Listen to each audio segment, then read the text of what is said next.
Hi guys, welcome to Filara Spirit. My name is Topher, and today we are going to be having a look at what the universe wants you to know. We're going to be having a look at quite a bit today, so we're going to be looking at the shadow, what the universe wants you to know about shadow and about light, and then about karma or challenges, let's call it, and about blessings as well. We're going to go into depth on each one. So it might be a bit longer than usual, but I'm really excited to do it. Before I get started, I just want to say a huge hello to anyone who is brand new to the channel, and a huge thank you to everyone who has been here for a while, everyone who subscribes, who likes, and all of the dislikes and stuff as well. I don't have that many, but if you do, it still helps the algorithm-ish, so thanks to everyone for being here today. So let's get straight into it. Pile 1 is the not Rider-Waite, it is the Radiant Spirit, the Radiant Spirit Tarot. Pile number 2 is Filara Spirit Tarot, and pile number 3 is the Tarot del Toro. So take your time, choose the one that resonates with you the most, or the one that happens to be calling you today, and I will see you at your pile selection. Okay, pile 1. Let's get straight to your reading. I'm just gonna clear the space before we get started, if the lighter actually lights. Before we get started, I'm going to clear the space and then we're going to get straight into it. We're going to have a look at what the universe wants to talk about today with the tarot, and then we'll delve deep into each section that I've pulled out today: the light, the shadow, or rather the shadow then the light, and then challenges and blessings.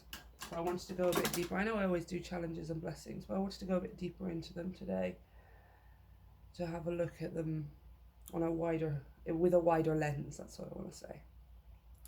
Clearing the space for pile 1 and asking the universe to bring in the most accurate messages that will resonate. Okay, let's put this over here and have a look. So, universe, just me, you, and pile 1. What do you want to talk about today for those who clicked on pile 1? What are we here talking about today for pile 1? Oh, okay, we have the King of Pentacles. What are we here talking about for pile 1 today? We have the Magician. Oh, okay.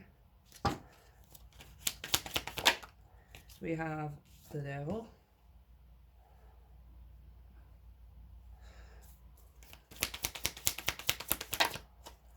We have the Fool. Let me just put Devil over here. There we go, the Fool. And finally for pile 1, please, what are we talking about today? We have the Empress. Wow, what an incredible reading. Look at all this yellow surrounding this Devil card. Okay.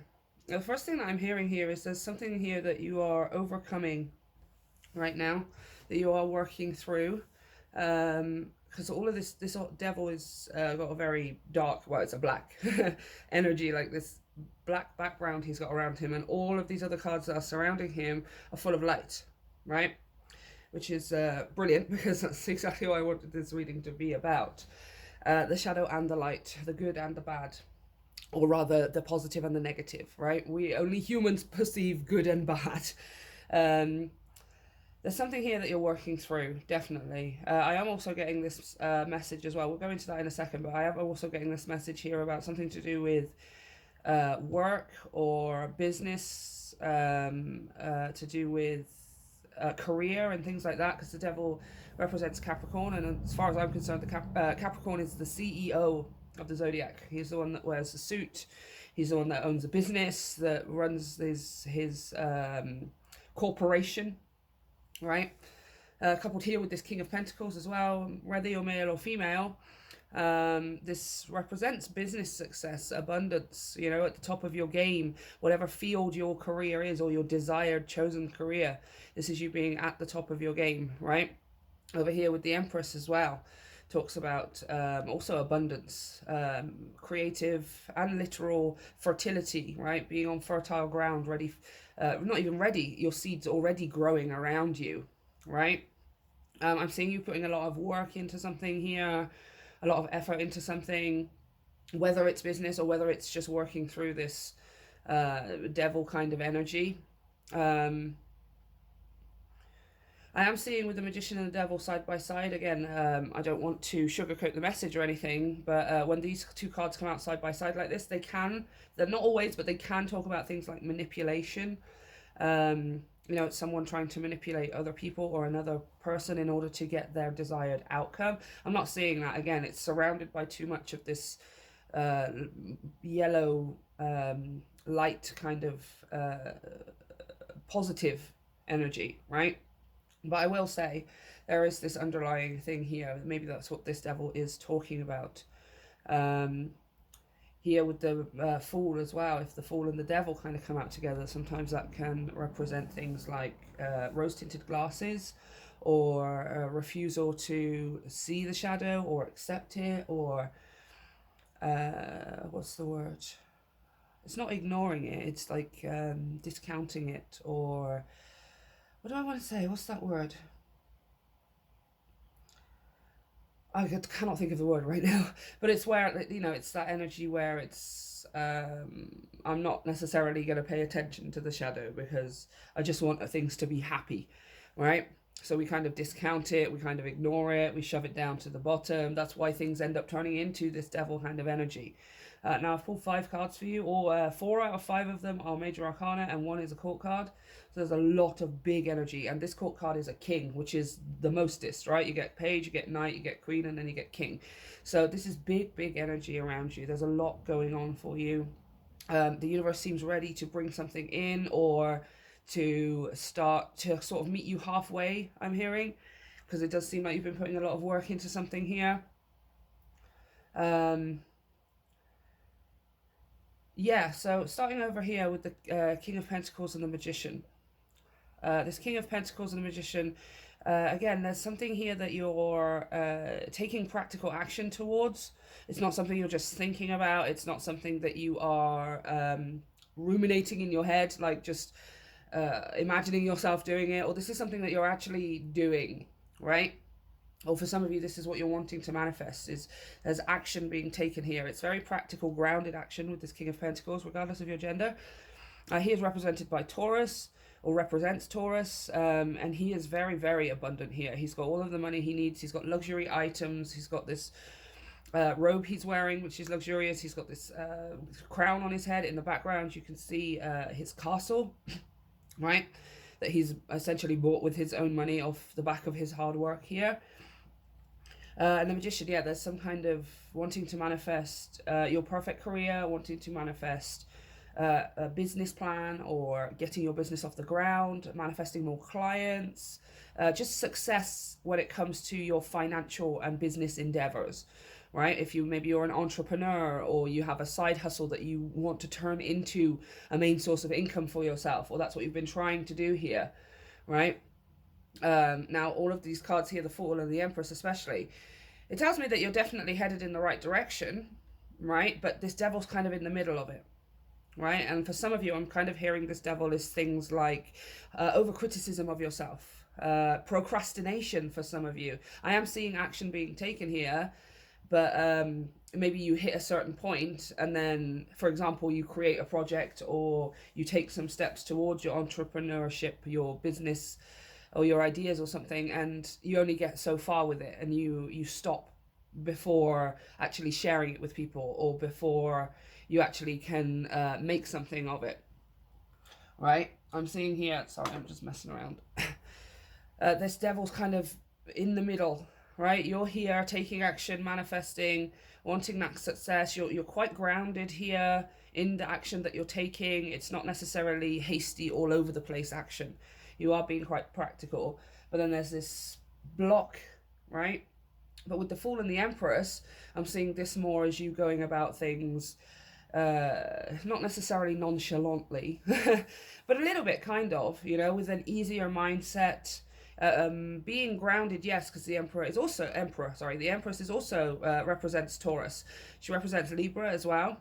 But I feel like that's kind of what it's talking about here. The Fool for me, is Virgo, Aries energy, quite Mars/Mercury energy. But I'm seeing here with this Empress, it's kind of this Fool kind of representing Libra as well. Libra being the happy unicorn of the zodiac, you know, wanting harmony and balance with everyone. I see Libra as bright colors, as artistic prowess and creativity, right? Ruled by Venus. So it's like over here, we've got the Taurus side of Venus, which is luxury and practicality, yes, with this King of Pentacles. But I'm seeing there's like a build-up of it with this Devil, right? Like maybe you've been trying to only do things practically and you've kind of lost the fun in something, maybe. Like something that you want to be your career, or is your career for some of you. For some of you that want this to be your success when it comes to finances and abundance and stuff, we've lost this aspect of fun around something, and it's kind of just become maybe work, right? Or there is a chance that that might happen, right? And there's a need here to bring back the fun in something with the Fool, right? To bring back the joy and the abundance that you feel just from doing it, rather than expecting or wanting. Of course, if it's something you enjoy and you love doing, you can make money from that. You can have that as a career, even if it's something really random, okay? However, if you're only doing it from that place of, I want to earn money from this, you're kind of losing that aspect, the initial aspect of, this is something that I love doing, right? When you turn your mindset to only thinking about making money from it, you're losing that side of it that made you so happy in the first place, that makes you feel like a kid, or makes you lose track of space and time, right? That's what we call the zone. And when you're in the zone, it feels good, right? You just don't even realize anything is necessarily going on around you. So I'm feeling like this Devil here is something to do with overthinking, something to do with trying to be too practical about something, or only purely practical about something that you're supposed to love doing. It's kind of this, it's not, I don't think it's necessarily a block. I feel like it's more like, if we carry on doing it this way, it's going to build up and become a block for us, right? It's one of those things like when I started doing digital art, a few years in, as I started to get a bit better, I do remember saying things like, you know, I got commissions, I was commissioned quite a few times, and, you know, I became, it became a side income for me, but I always said that if I was to do it for a job, I would end up not liking it, right? It's okay being commissioned here and there for things, but if that was my job and that was the thing I had to do all of the time, I would end up falling out of love with doing it, right? Especially if I was thinking about doing it completely in this practical way. So it's going to be different for all of you, but the universe really wants you to get back into doing something, or doing it with fun, right? Before it has a chance to build up to this negativity, right? This used to be something that I love, but now I hate it because I have to do it all of the time, or I have to do it via someone else's rules, or I put too much pressure on myself to make it happen, right? So it's not actually fun anymore. Okay. So the first thing that we're going to do, well, that was the first thing. We're going to have a look here at the shadow and the light when it comes to this situation. Your shadow seems to have already popped up in the reading there with the Devil. But we're going to use the Dark Goddess. And we're going to have a look at... Oh, okay, too much. Too much. We're going to have a look at what the universe wants you to know about the shadow. When it comes to this situation, what do you want pile 1 to know about this shadow? I've just lost the card. Ah, here we go. Maeve. Yeah, that kind of makes sense. Determination. Determination. And I immediately got the message of determination being useful in a sense. Determined to do something, absolutely. But not to the point where it becomes stubborn. Right? And again, stubborn has this negative context to it. I personally believe there are some situations, I think most of us understand, that not all stubbornness is unhealthy, right? Most of the time, yes, it is, but you can be stubborn towards things to your benefit, right? But I will say on the bottom of the deck here, which was quite interesting, we also had Chang'e, obsession, right? Beware of your determination turning into obsession. Right? Obsessed with results, obsessed with financial gain, obsessed with needing to see results to feel validated in some way or another. Let me read from the book, because I'm pretty sure she's going to have a specific message here. No, that's the Morrigan. I want Maeve. Maeve. There she is. Okay. Taking charge of your life is something that only you can do. If you really want to change the direction things are heading in... Oh no, if you really wanted to change the direction things are heading in. You have been hedging your bets for too long, sitting on the fence, following along with the herd. Yeah, again, there's something here. You're doing something practically, which is helpful. Of course it is. But how are you trying to be too practical? There needs to be a balance here between being practical and just doing it for the sheer joy of it, right? You have allowed too many others to tell you what to do, how to do it, when to do it, and what to think about it. But you don't lack determination or any of the abilities to work things out for yourself. It's just you've been determined all this time to let others take the lead. Again, you may be doing the thing that you love. You may be working towards the thing that you love. But this came out in somebody's reading the other day as well, which is kind of a continuing message. It has been for a while, talking about how some people have been trying to achieve things, trying to achieve their goals or their dreams, but they're trying to do it through the avenue or the journey that somebody else has taken, right? Most of the time it's somebody else who has taken a journey and A, went in a different direction entirely anyway, or B, didn't even make it, right? Maeve is your inner warrior, and she's come to fill you with the fighting spirit you need now to make the decisions that you have given over to others for too long. Awaken your zest for life, your drive for the joy of physical interaction, your determination to once again become the shining light, the life and soul of the party. Yeah, remember we said you had all that light surrounding that devil energy here. And it feels like here we're talking about you have this determination to make your dreams come true, right? Now, let's say that you're not necessarily doing it the way that everyone else is, or maybe they're not like physical people in your life. Maybe it's the internet or social media or just information you've been looking up about something, right? And you've been trying to go about things really practically, like following a step-by-step plan or doing it the way that they say to do it, wherever it is that you're getting that advice from, right? And it's kind of I don't feel like it's reached that point yet, but the universe wants you to know if you keep doing things that way, you're not going to end up with the result that you want, because that was their way of doing it, right? And most of the people who have reached that point aren't necessarily happy, right? So again, I always ask this question in my readings, and it's not a question for you to answer right now. It's a question for you to think about after this reading is finished and you go through your day and this situation unfolds. If someone else hasn't necessarily achieved what it is that I want to achieve, and especially even if they have achieved it, but they're not happy, right? They're not fulfilled. Why on earth would I listen to the way that they do it, right? They don't have the result that I want. They're not happy with what they do have. So why take on their way of doing something if that was what they achieved, right? This is talking about you taking the lead yourself, right? And as long as you're trying to do things from a practical standpoint, you're always going to feel that need to plan things out 10 steps ahead.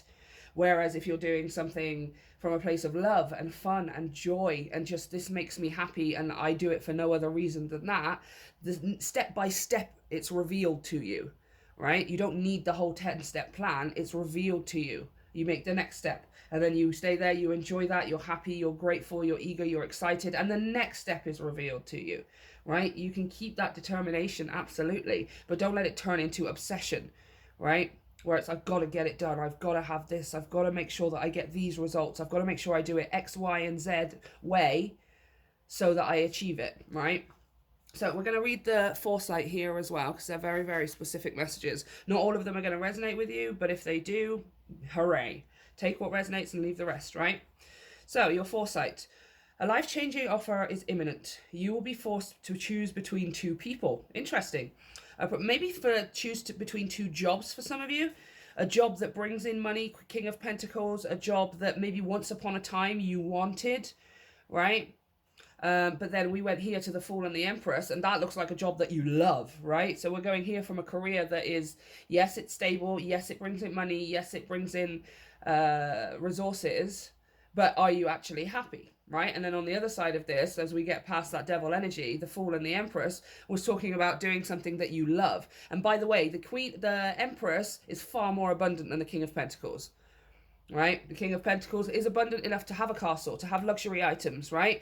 That might be what your current job gives you, or your current job prospect, or your career ideas. Maybe they give you that. Maybe you can afford to buy a mansion. Maybe you can afford to buy a flashy car and have all the branded clothes, right? But this Empress over here is 10 times more abundant than the King of Pentacles. Okay, so just think about that for a second. Also, she's incredibly satisfied and fulfilled. Yeah, I want that King of Pentacles, he's fulfilled because he's got all the money. But it doesn't necessarily mean he's happy doing what it is that he's doing. He doesn't really care about happiness. All he thinks about is the practicality. And right now, I feel like that's what this reading is talking about, is you thinking about your happiness as well as practicality. You could achieve those goals going through 1 to 10 steps that you've planned and been practical about. Are you going to be happy at the end of it? Probably not, right? Okay, a promotion or a job change presents itself. Ooh, a career in local politics beckons. Take charge of a domestic situation. Invitations will come thick and fast. Plan well and you can make the most of them all. Yeah, plan well. You don't have to plan everything. You just plan well, right? And it seems like you know how to do that, pile one. It's just when it goes into over planning for something, right? Now, very interesting. There seems to be a couple of things here talking about work. A life-changing offer is imminent. A promotion or job change presents itself. A career in local politics beckons. Now, again, take it as it resonates, you guys. Not everyone wants to be a politician, especially nowadays. Actually, there's a lot of people who do want to be politicians because of the way it is nowadays. However, take it as it resonates. It does seem to be talking about your job here, your career. This is what the universe wants to talk about. Your career, your work, your life purpose. For some of you, you will be changing careers very soon, or at least changing jobs in some way or another. Like I said, we had on the one side of the reading, devil in the middle, and then on the other side of the reading, we're going from practicality and logic and something that at least makes money to something that we are happy in, that something we are passionate about, and also makes us more money, right? Makes us way more money. It might not necessarily like start as fast. Like it's like when I'm seeing almost here someone leaving their corporate job, right? They're quite high up in their job, King of Pentacles. I'm seeing someone leaving that job and then going to start their own business, right? And they always say when you start your own business, expect it to be a year or so before you actually see any profit, right? And I am kind of seeing that thing here where it's like at first, like maybe that's why you're hesitant to leave the job.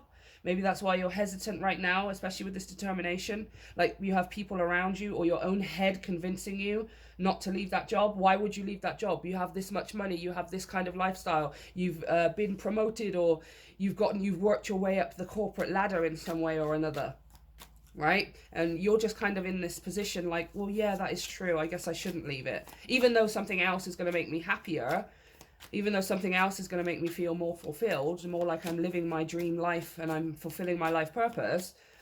But I guess this job pays the bills and I've climbed high in the company or something.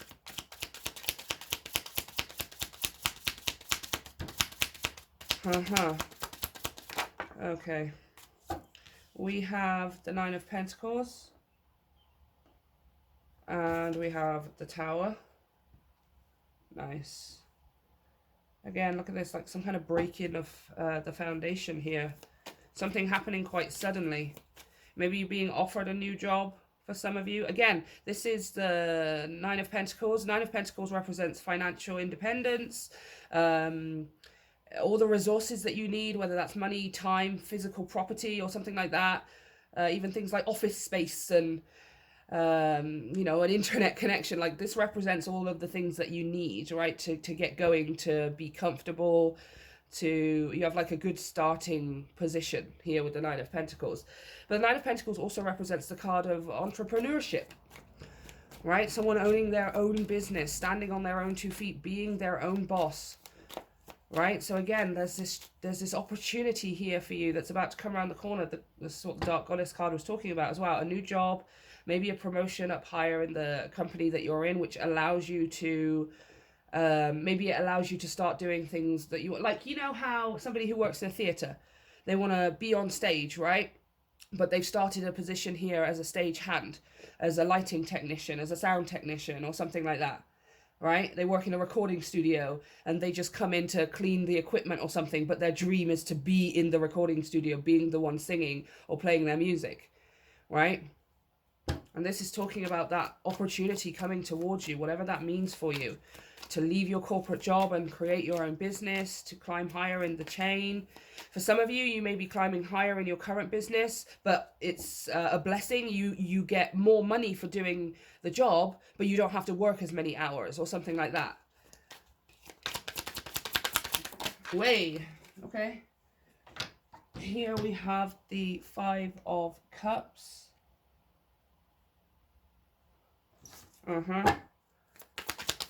Whoa. Oh my gosh, why is it stop? Everyone on the floor all the time. And here we have the Queen of Swords. Interesting. Let me just pull a couple more for this before I say anything. The 5 of Cups is disappointment. Sort of crying over spilt milk.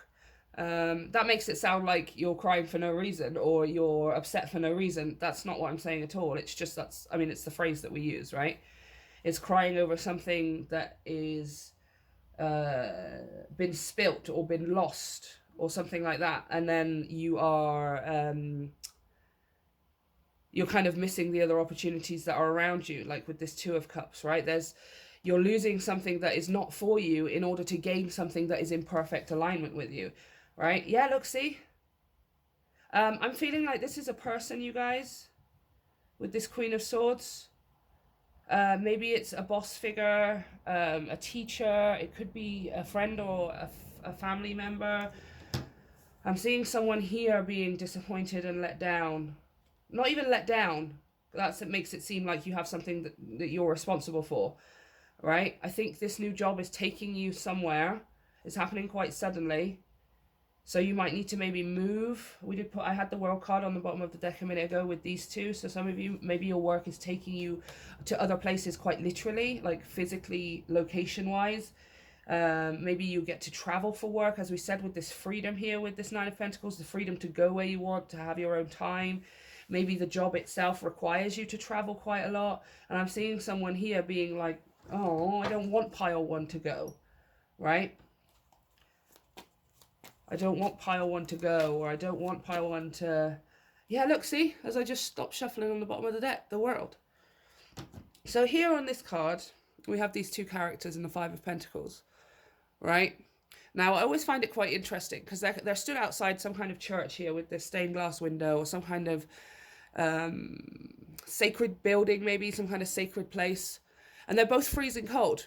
They're both freezing cold, but they don't go inside the church.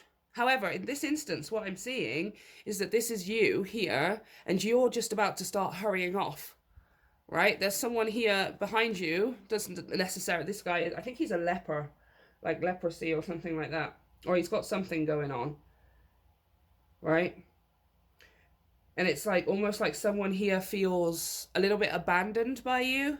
This is their own dealings, okay? This isn't for you to, maybe that's why it's been a bit hard for you guys, pile 1. It's because there's somebody around you who makes you feel like if you left to go and do what it is that you actually want, they would be worse off, right? If you go and start traveling the world for your work, if you go to a different company, if you start your own business, or somehow you go somewhere else, right? Taking you somewhere else here with this World card, somebody here is going to feel left behind, right? Again, they're left sort of moping at the 3 of Cups. Right? But they have their own alignment that is in their life somewhere. They're not necessarily able to see it. And I feel like for you, pile 1, the reason they're not able to see it is because you've been around for so long holding up these 3 cups. You've been keeping these 3 cups from falling over for them, right? Which is why if somebody, especially somebody here with this Queen of Swords, doesn't have to be female, of course not. But if somebody here has been saying things to you like, I don't think it's such a good idea, or are you sure that's what you want to do, or wouldn't it be better to stick where you are, or any of these kinds of things, it's likely because they know that their life is going to be worse off, because there's something that you do for them. There's something that you keep afloat for them. There's something that you manage for them, or something like that. And that is a good thing. It makes you the light. It makes you giving. It makes you a generous, kind person. However, somebody here has got used to that. Pile one. They've gotten used to you picking up their cups. They've gotten used to you fixing problems or being there in some capacity to make their life easier, to the point that they are no longer able to do it for themselves, right? They are no longer able to do it, or they were never able to do it for themselves in the first place. And I'm telling you, the longer you stick around trying to fix that for them, the longer they aren't going to be able to figure out they can do it for themselves. They will just keep expecting you to hold them up, to lift them up, to carry them, right? To fix their cups, to fix their drama.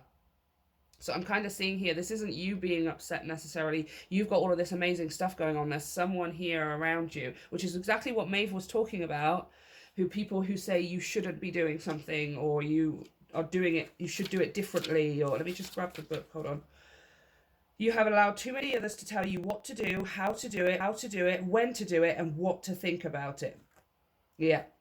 This is all starting to make clear sense here. Clear sense. So when it comes to that devil energy, when it comes to that shadow energy, it seems for you like it's a person or people, and they're quite specific people as well. I'm not talking about people generally. You're going to know who this is. Queen of Swords, or just Swords, King or Queen, is Aquarius, Gemini, Libra, Aquarius. So that might resonate for you. But they're definitely like almost like kicking their toys out of the pram, right? If anyone was going to have a strop, I don't know if you guys have that word here in America, like a tantrum, or like, you know, when a kid folds their arms and they frown and they're just like, I don't want to do that. I don't care. No. I'm kind of seeing that's what the Queen of Swords is doing. I wanted to say earlier, I'm getting quite a juvenile energy from them, right? Quite an immature energy. Even though it's the Queen of Swords that's come out, maybe they come across as mature. They come across as knowing and wise and intelligent when it comes to certain things, but in actual fact it's you that provides that for them, right? As soon as you're removed from the equation, this person's going to realize that they need to bring this stuff into their lives for themselves. How very, very interesting. So we are talking about your shadow here. Beware of determination turning into obsession. Absolutely. However, I feel like now this message has come through, we're talking more about someone else. And you need to be determined here to move yourself away from that. To not take on their opinion, to not take on what they tell you when it comes to how to do it, when to do it, and why you should or shouldn't be doing it. It's going to be quite a test of you setting really healthy boundaries for yourself. Right? Now, let's say that this person is a family member or someone that you just really care about. You can let them know those things. Look, I really care about you. I love you. I want to see you happy, but I can't stick around and build that happiness for you.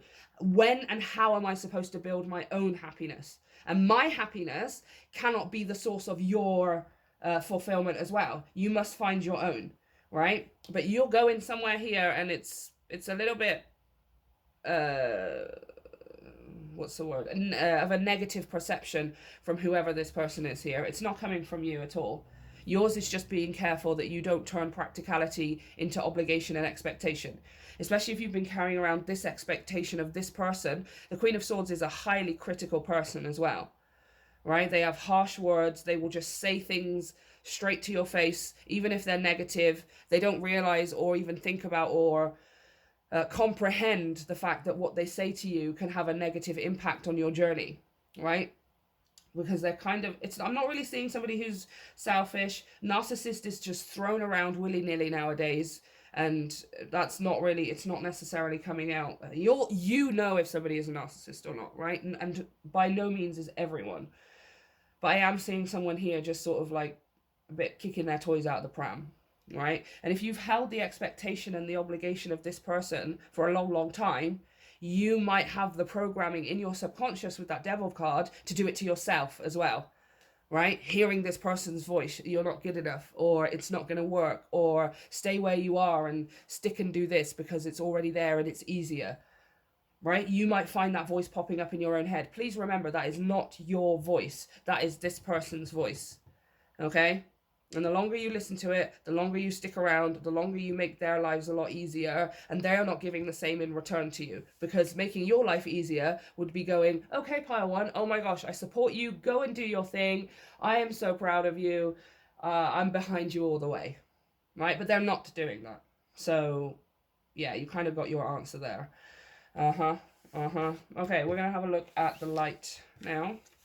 I always like doing the negative before the positive. Or rather, at least the shadow before the light. I don't like calling it positive and negative. Okay. Yeah, this is definitely going to be a longer reading, you guys. Okay, let's have a look at the light. Tell me about the light for this situation. What's going on in the light for pile one in their situation? What's going on in the light for pile one? That's two. I only want one. I am going to put them back in because I only want one. And you know I only want one. So why are you trying to bring out... Stop trying to bring out two. What's going on in the light for pile one? Thank you. Oh, you guys. This might be something to do with family. Home. Maybe someone that you live with, if it's not like biological family necessarily. And as far as I'm concerned, your family is not biological. Like, family doesn't have to just be biological is what I mean. Family can be biological. Okay, let's read from the book, number 31. Home. This card in there... Gonna start that again. This card invites you to align with your temple space. Consider all the amazing things your body does and how you effortlessly move through reality. Become aware of the many gifts that come from a deep sense of truly occupying yourself, pile one, not somebody else trying to tell you how to do it, or whether you should or shouldn't, yourself. Often, very intuitive souls exist within the upper chakras and may struggle with the density of humaning. You may not feel like you are from here, but as though you are more accustomed to navigating a world with different parameters. That resonates with me, yo. At this time on Earth, it's a blessing to have the vessel of a body. It's an opportunity to make a difference, so celebrate it. You have dreams and visions and may yearn to float around in more etheric realms, but it's when we're fully grounded and present in our bodies that we can actualize these ideas and make a difference. Be grounded, find your home, as just like a tree, the deeper our roots, the higher we can reach into the heavens. Again, coming out with that Empress and the Fool at the beginning of the reading. It's kind of like being satisfied with the fact that you are enough, right? When we manifest things, or we're trying to create a change in our reality, it's important to know the balance between action and receiving, right? You can't just do affirmations every single day and then the thing's going to turn up in your life. There has to be action taken towards it, right? When you're doing affirmations, what you're doing is reprogramming your mind and your belief systems so that you begin to take different actions. You begin to go places and do things and say things that are in alignment, right? It's not just saying the affirmations that magically brings in the manifestation, right? Now, when we're talking about this Empress, because we were talking about doing things practically, King of Pentacles, and then doing things from a place of love, which is the Empress. Now, the Empress, being Taurus and Libra, represents the balance of both of those things, right? Yes, I can be practical, and yes, I can be grounded, but if I'm not fully present in my body, experiencing what it's like to be in the zone when I'm doing the thing that I love, I'm not going to get the results that I want, right? This is absolutely talking about this balance inside of yourself between practicality and sheer fulfillment, right?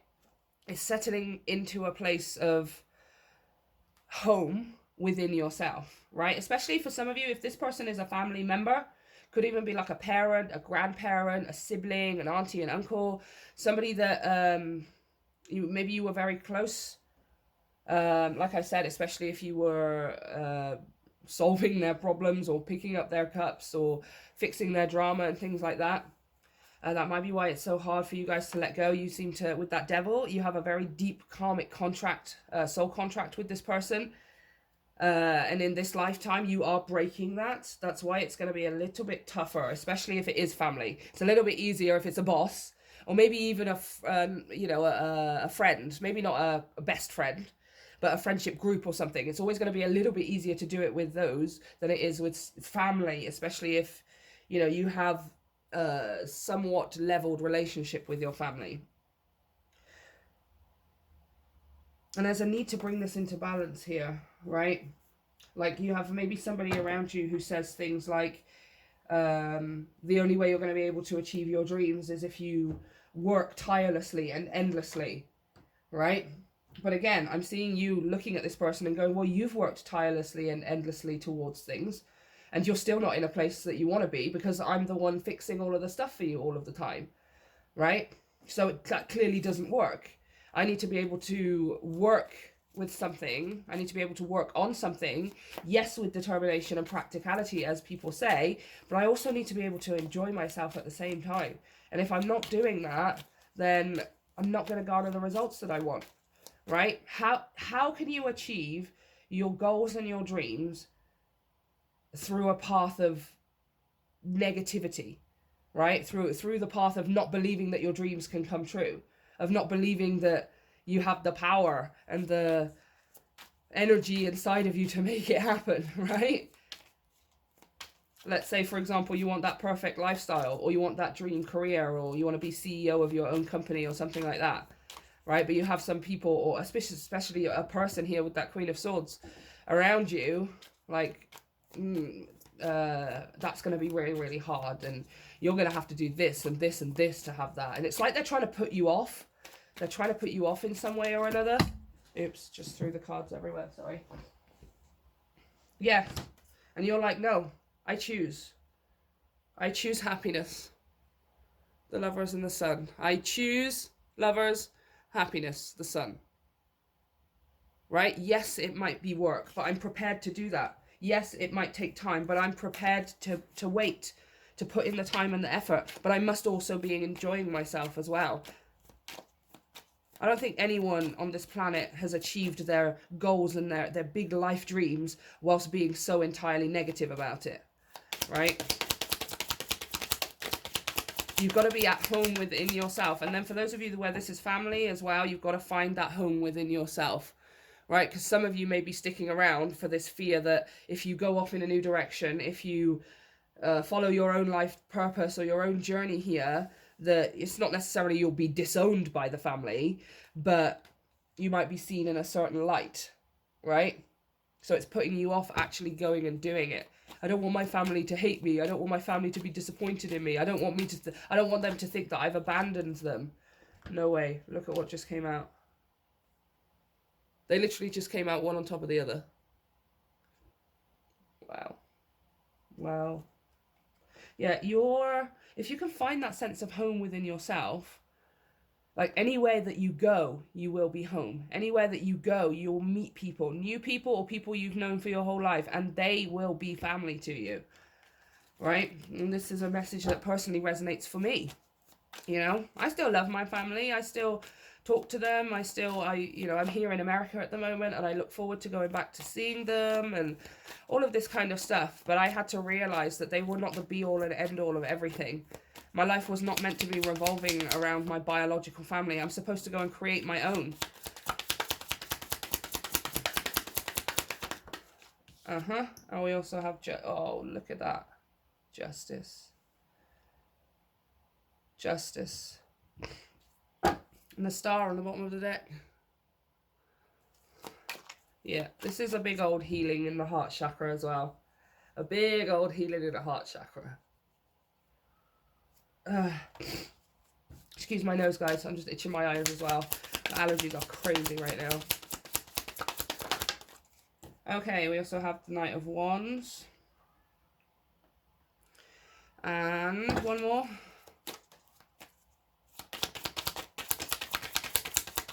One more for pile one. Thank you. And finally we have Hello Life Purpose, the Hierophant. That is your life purpose. As far as I'm concerned, when I read anyway. in this reading especially, he represents your life purpose here. Seven of Swords. Seven of Swords is trying to have all of the information before we can, getting out ahead of the game, or at least trying to. Possibly overthinking again with this. Yeah, Seven of Swords to the Six of Swords. This is you stopping that overthinking, right? I must bring balance back to myself. Bottom of the deck again, the Empress. Yeah, I must bring balance back to myself. I need to be able to move into calmer waters, right? I need to get out of this overthinking or this over planning for some of you, right? For some of you, you've really been trying to think of a way out, or been trying to think of the best way to make things happen so that everyone is happy with this Justice card here. But it's kind of putting your mind in a state of, it's quite frantic, right? How can I do this so that everyone is happy? How can I do this so that everyone gets what they want? Well, that's not your job, for one. That's the universe's job. And with justice being here, that will be dealt out, right? You need to release that control of that side of it and just be in control of yourself. Start getting passionate. Keeping that determination, absolutely, right? But the determination towards your life purpose, no longer towards making things right or making other people happy and satisfied before you allow yourself to go, right? Because you're never gonna, you will be stuck there forever trying to do it, right? There are some people, unfortunately, in our lives who would rather someone else just keep helping over and over and over again rather than helping themselves. And it's just the truth, you guys. You know, not everyone is as determined as you are. Not everyone is as proactive as you are to get things done, right? To have the life that they want, you know. And we can believe with all of our hearts and our souls. We really, really can. We can hope and pray and wish that one day these people will change, that one day their problems will be solved and we'll be finally able to get on with what it is that we want to do. But it's just not true. Most people will just go, well, I never need to do it because pile one's always going to be there, right? And I think someone else has got that into their head here around you as well. So yeah, there's this need to switch off from that, trying to make everyone happy, from picking everyone up and taking, you can't take everyone with you, right? See here, this person is struggling with these swords, but there's two still in the ground. You can't take everyone with you, right? You can take yourself, and you can take what you can, is yours, right? Is yours and is going to serve you in the future. The rest of it, it cannot come with you here. And this Justice card will ensure that there is the highest, best outcome for everyone involved. And for some people, especially somebody around you, that might genuinely mean they have to go through some hardships, right? It's kind of like a tough love lesson. I'm seeing like the energy of Saturn here, where it's a tough, harsh lesson that somebody has to learn. Now that you, especially when you're not present in their lives anymore, right? It's gonna be a tough one, you guys. It's gonna be, but you can do this. You can do this because you know you're headed off to your purpose. You know you're headed off to success. You know you're headed off to abundance and new life, new journeys, new adventures, new people, new experiences. Right? Going to build your own family, right? The Empress. And again, that doesn't mean that you don't talk to your family anymore. That doesn't mean that you don't love with them. Maybe you have a really good relationship with them for the most part, right? But that still involves you making your own family outside of that family, bringing them together, that kind of thing, right? But yeah, the universe will make sure it's the highest outcome, the highest good for everyone involved. Even if that means somebody has to go through some hardships, they've got to learn how to do it themselves without you doing it for them. Pile one, okay? Whew. Yeah, and as far as light is concerned, you are headed into a place where you're full of light. Your entire reading was surrounding that devil with all of this light. And you're going to find this sense of home within yourself, right? That's the part of this that you can look forward to, is finding home within yourself. So wherever you are and whoever you are with, you feel like you belong. You feel like you are meant to be here. You don't feel out of place. You don't feel like you are without a family or without support, right? You're finding this within yourself here. Okay. And once you find that within yourself, you're going to be no longer afraid of annoying your family, of upsetting them, of letting them down in some way, because you have this sense of family within yourself above all else, right? Okay, let's have a look at the challenge. I mean, we have been speaking about it for a bit. Don't blow out the candle. What's the karmic challenge here? The karmic challenge for pile 1. Okay. Oh, Archangel Raphael. Number 8. So I already know what this card talks about. This card talks about giving from a place of love, giving from a place of abundance, and giving from a place of fulfillment and fulfillment and what's the word? Like a wider perspective, right? He's giving the heart chakra here is illuminated with pink, and he's holding the green chakra in his hand. Both of these colors represent the heart chakra. One being, you know, genuine love, like love that you have for your partner, love that you have for your children and things like that.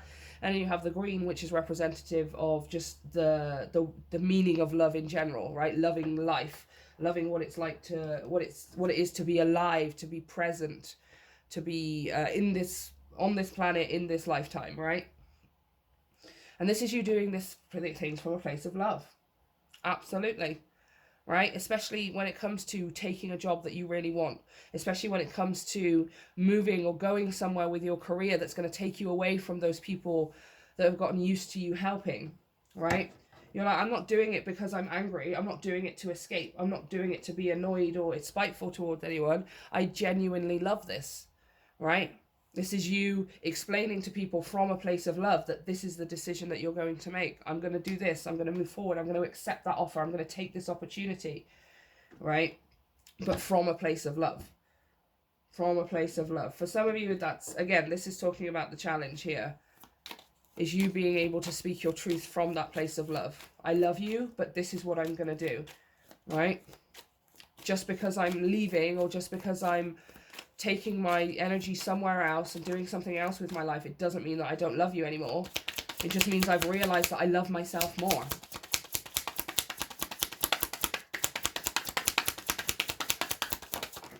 Yeah, you've absolutely learned to love yourself more here. So we have the 3 of Pentacles and we have Temperance.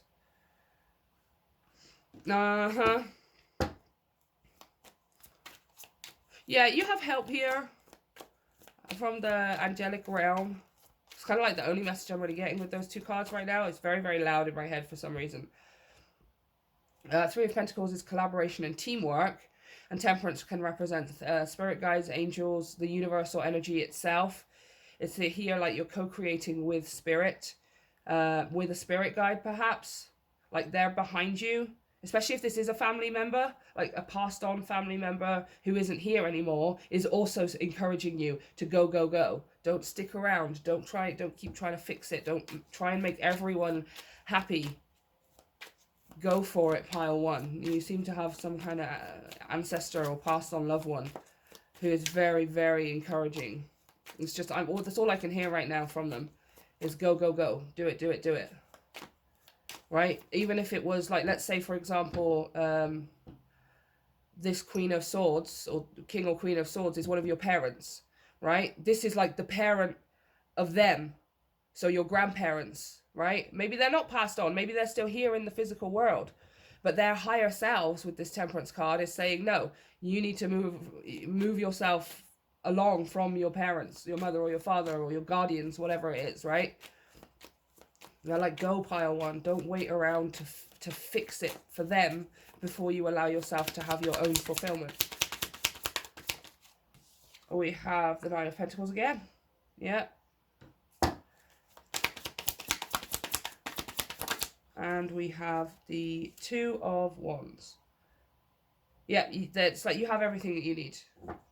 You have everything that you need to start making your decision already. And I love that the 2 of Wands came out. For me, the 2 of Wands represents choices, but already having made one. This wand here is bolted to the wall. It's bolted to a concrete wall with some kind of iron clip. It's not going anywhere. You've already made your decision. right? And now we're standing looking at the world in the palm of our hands. I could do anything. I could go anywhere. I could be anyone, right? I can make anything happen here. Yeah, you have everything that you need, right? As long as you're doing things from that place of love. So it's not necessarily talking so much about a challenge. I think the universe really wanted you to know that you have support here. And so when you're doing things from a place of love, the universe, your past on loved ones, even higher selves of people who are present. Maybe, for example, this is your parents that have been holding you back in some way, as an example, and this is the higher self of your parents, right?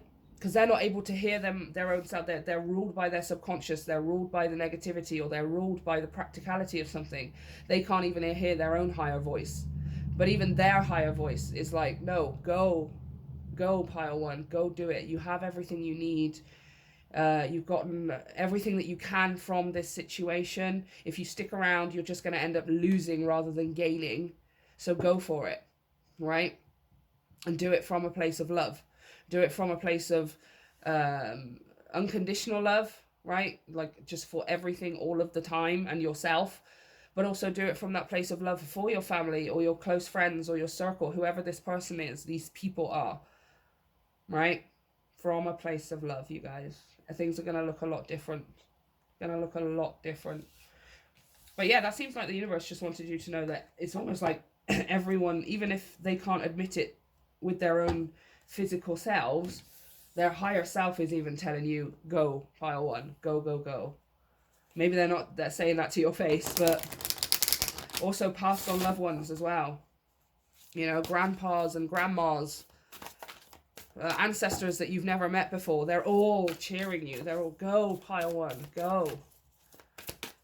There's no need for you to stick around anymore, right? So let's have a look at the blessing. We have the nectar of the lotus. Oh, that sounds so delicious. Nectar of the lotus, number 20. Let's read from the book, because I don't want to miss anything. I'm just reading from all the books today. The Divine Mother, oh my gosh. For some of you, it might be a mum. Or a mom. For some of you, it might be a mother. The Divine Mother, let's start again. The Divine Mother wishes that those who are meant to feed others are well fed too. Yes! Oh my gosh, I love that this message came out. It's exactly what we've been talking about for the whole reading. Like, I'm just going to put it here so that you know I'm not making it up.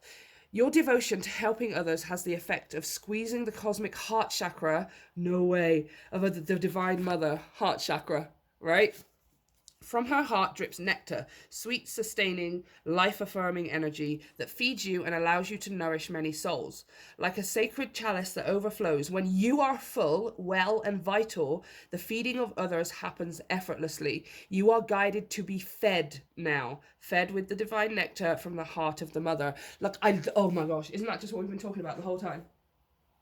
Isn't that what we've just been talking about the whole freaking time? Even just becoming aware of what feels good for you at any given time is a way to open your heart to receive the divine nectar.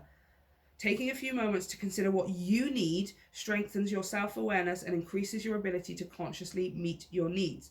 This is essential for you to be able to cultivate your chi energy and live your happiest life. Yeah, it's all about you. You've got to turn this attention onto yourself. A limit or restriction in our energy might indicate that we have been so focused on giving to others that we have completely forgotten that we are part of the divine heart and we are seeking to embody, and we need to gain more balance in our lives by taking some time out and attention for ourselves. Wow, this is what we've been talking about the whole reading. Kuan Yin guides you to healing by asking that you listen to yourself and your needs. What part of you needs more connection? Is it your emotions, your body, or your spirit? What would you like to bring joy and what would bring you the most joy and well-being? Do you need exercise or meditation or both? Do you need time alone to reconnect with yourself, or time with or apart from friends and family? Oh my gosh. This is about you. This is about you getting into your body and really experiencing the life that you're in, because you've been experiencing your life through the lens of someone else, through the acceptance or the validation of someone else or other people. Maybe it's not just a specific person. You are such a giver, you have forgotten how to give to yourself, right? And this is about you getting back into the body, really being present in your body, feeling what it is that you need above other people, feeling what it is that you want and what is a necessity for you above other people. This is about putting yourself as a priority, okay? And as far as your blessing is concerned, the moment you decide, because it's got to be a choice, the moment that you decide to do that, the universe is going to bring in everything else around you so that you don't have to worry about your family or whoever it is that you're needing to leave behind in some way. There's definitely someone, at least one person, that you are needing to disconnect from, right? And I feel like the reason we haven't so far is because we're worried of what happens when we do. They're not going to talk to us anymore. They're going to be disappointed. They're not going to be able to do this and that because you were the one doing it for them. Oh, they need my help, so I have to stay here. And no. This is your blessing. If you can dedicate your energy towards yourself, you as a priority, you as your highest importance, and you above anyone else, the universe will bring in things that automatically takes care of those other people for you. So you don't have to think about it anymore, right? You don't have to be worried about it anymore. You don't have to be fretting or thinking, oh, maybe I should go back and help them, right? The universe is going to sort that side of things out for you. And it's going to happen almost instantaneously, you guys. I am living proof of this, okay? I will explain my story later on in some other video, but I will just say I am absolute proof of this. As soon as I started focusing on myself, the person in my life who I was dedicated, who was basically just their assistant, really, they immediately got other things in their lives that became better. They became healthier, they became happier, they got engaged. It was like completely a switch around, right? And none of that could have happened while I was there making everything happen for them.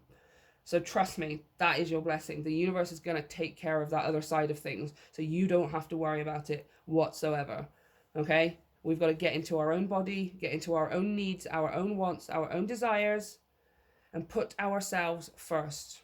Okay, so pile 1, I'm going to leave it there. An exceptionally long reading. This video is probably going to be like 3 hours long. But let me know if it resonates. Let me know how things turn out for you. Come back and watch anytime for all of the messages or a section.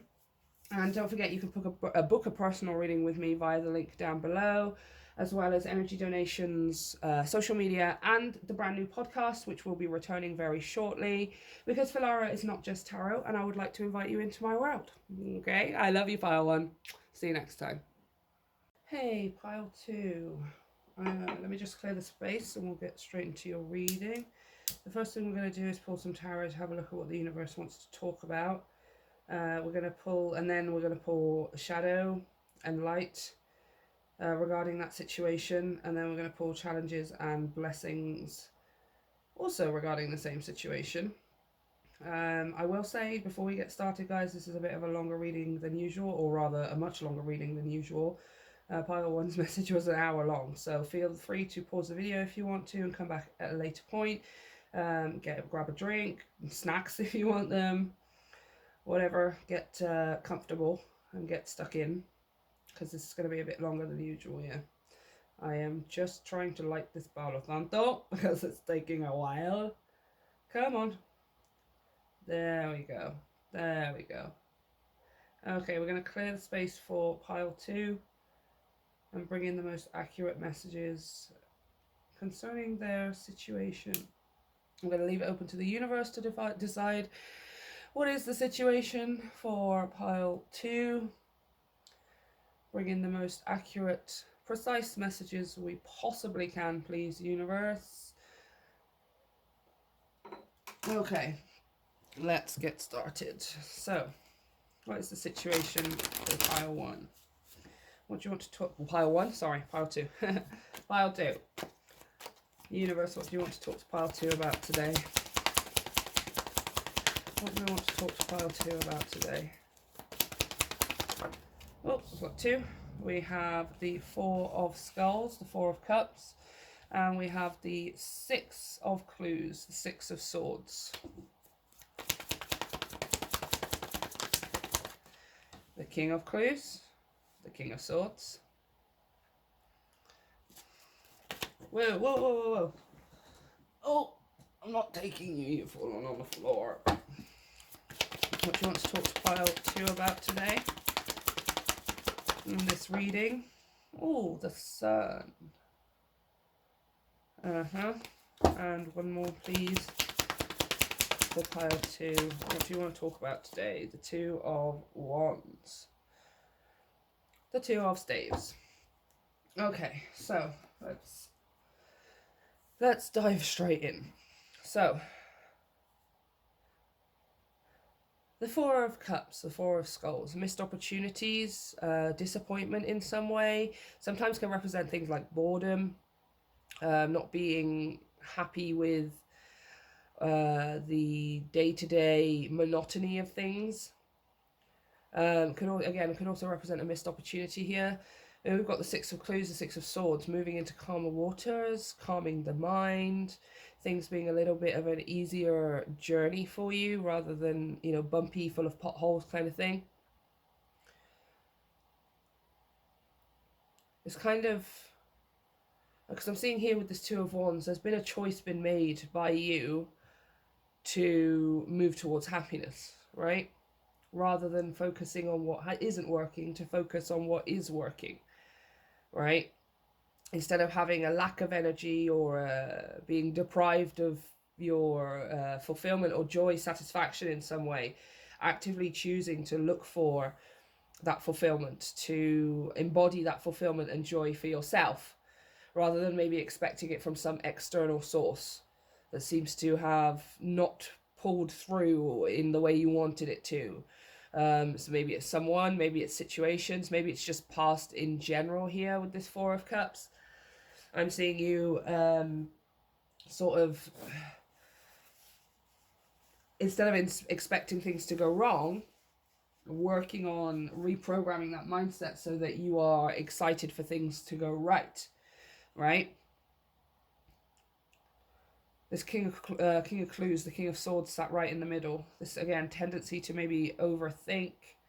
I feel like this is more talking about you finding your own truth, right? Your own logical truth as well. For some of you, reprogramming the mind a little bit, right? Again, so we're not in this belief system that everything is going to go wrong, that we can't have what we want, that things are not going to work out for us. Right? I feel like here we're going from not knowing necessarily what it is that we want even, right? To knowing exactly what it is that we want. 2 of Wands. 2 of Wands for me is a choice card, but it's the choice card that represents the easiest choice, right? Especially that traditional Rider-Waite 2 of Wands. Yes, I have 2 choices, but I'm not even looking at one of them. They're behind me. I'm not taking it with me. I've got this wand in my hand. This is the choice that I make, right? It's an easy decision. So I'm seeing for some of you, things are decisions or choices or knowing what it is that you want, where to go next, has been difficult. But you've made an active choice here to look at the positive, to look at the light, to look for the joy and the fulfillment in your own life, within yourself, your own truth here with the King of Swords, which makes decisions a lot easier for you, right? I feel like we're going from not knowing what we want to knowing precisely what we want. Especially with this Sun card as well, choosing your own happiness. Choosing your own happiness over over maybe expecting or wanting some external source to bring that happiness to you. Yeah, see? 3 of Clues, the 3 of Swords. Because when we do things like that, we end up more often than not being let down in some way, because it's unfair of us or anyone else to expect somebody else to make us happy. And I do feel like that's kind of where we're coming out of here. Whether it was a person, whether it was a situation, an opportunity, or something like that, it does feel like you wanted something to make you happy. You wanted something to work out and make and be the source of your happiness, and it didn't necessarily turn out that way for you. So now it's like, okay, well, I'm just going to bring this happiness to myself. I'm going to find my own joy. I'm going to not rely on anyone or anything to bring it to me. I'm going to bring it to myself. Yeah, and absolutely you are with the Fool here. This is a new way of life, a new journey. Chariot and the Six of Wands underneath that, with the Three of Cups as well. Celebration, joy, victory, success, recognition, forward, fast momentum, overcoming challenges and obstacles. Like I said, with this Chariot, we were talking about going from having kind of a bumpy road with potholes and broken speed bumps and things like that, to the Chariot and the Six of Clues here and the Fool. Things moving along much easier, right? Because you're bringing this own sense of fulfillment to yourself.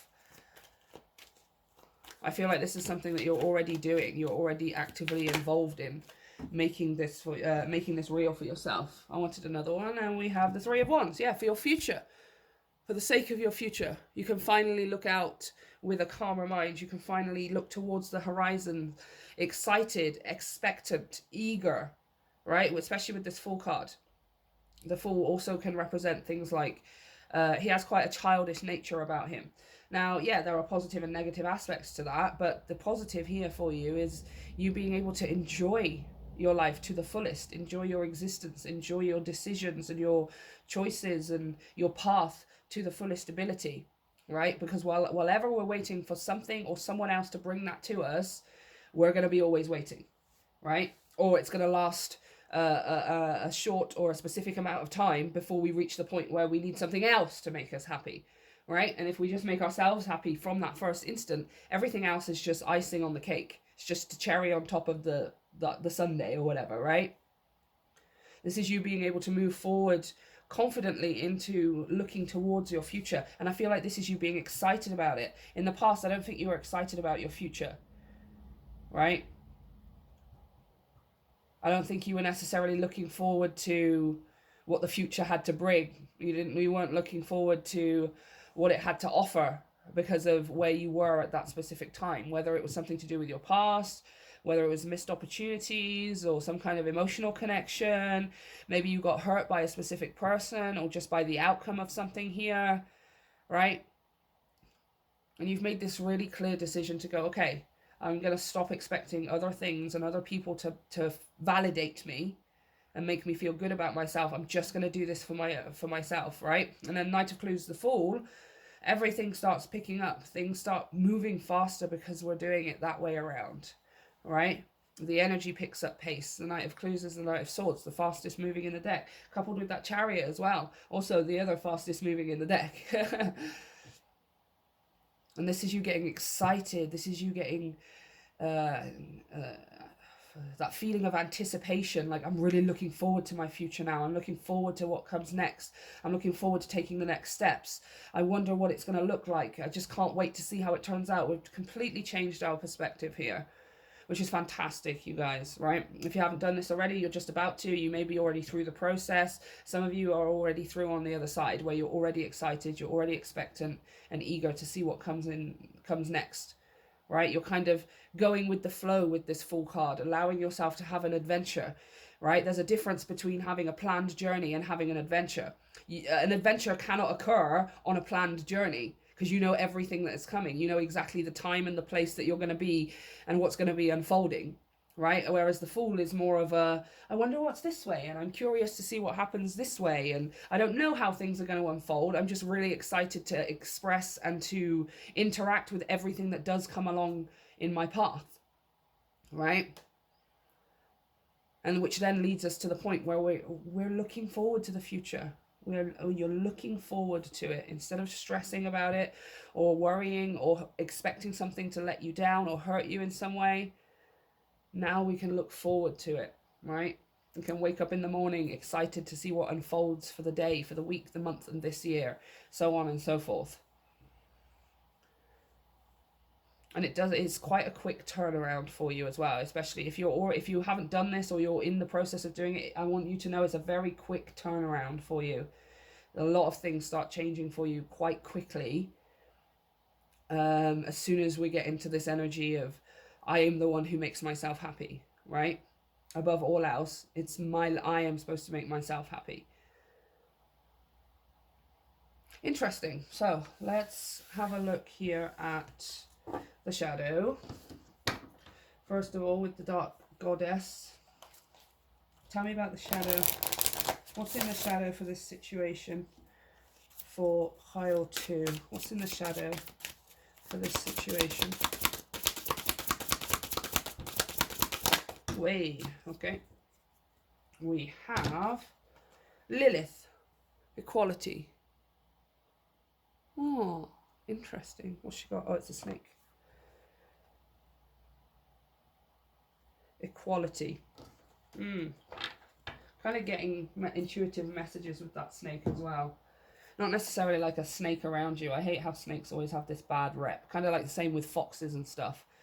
You know, like you have the positive aspect of a fox, which is cunning, and then you have the negative aspects of a fox, which is manipulation, right? You have the positive aspects of the snake, which is to be able to shed skin multiple times in your lifetime as you grow and change, be able to easily let go of things that hold you back or restrict you in some way.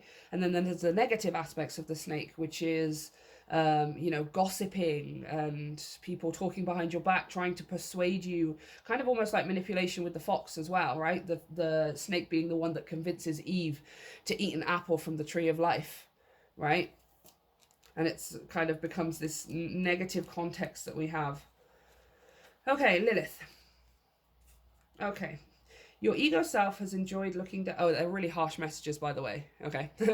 Your ego self has enjoyed looking down its nose way too often when you've compared yourself to others, and you'd much rather go off and do your own thing your own way. Of course, your way is far better than anyone else's in your opinion. Whereas self-confidence is always encouraged, Lilith, the first woman of creation, reminds you that everyone is equal in the eyes of the goddess. She encourages you not to only admire your marvelous attributes, but to see the gift in others. Everything that is alive has its own place and unique energy to help this world tick. Harness your own strength and power and use it for the highest good.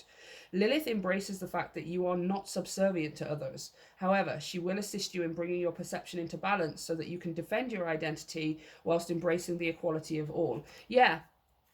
It's like someone's done you wrong, or something's done you wrong in the past with that 4 of Cups and the 3 of Swords.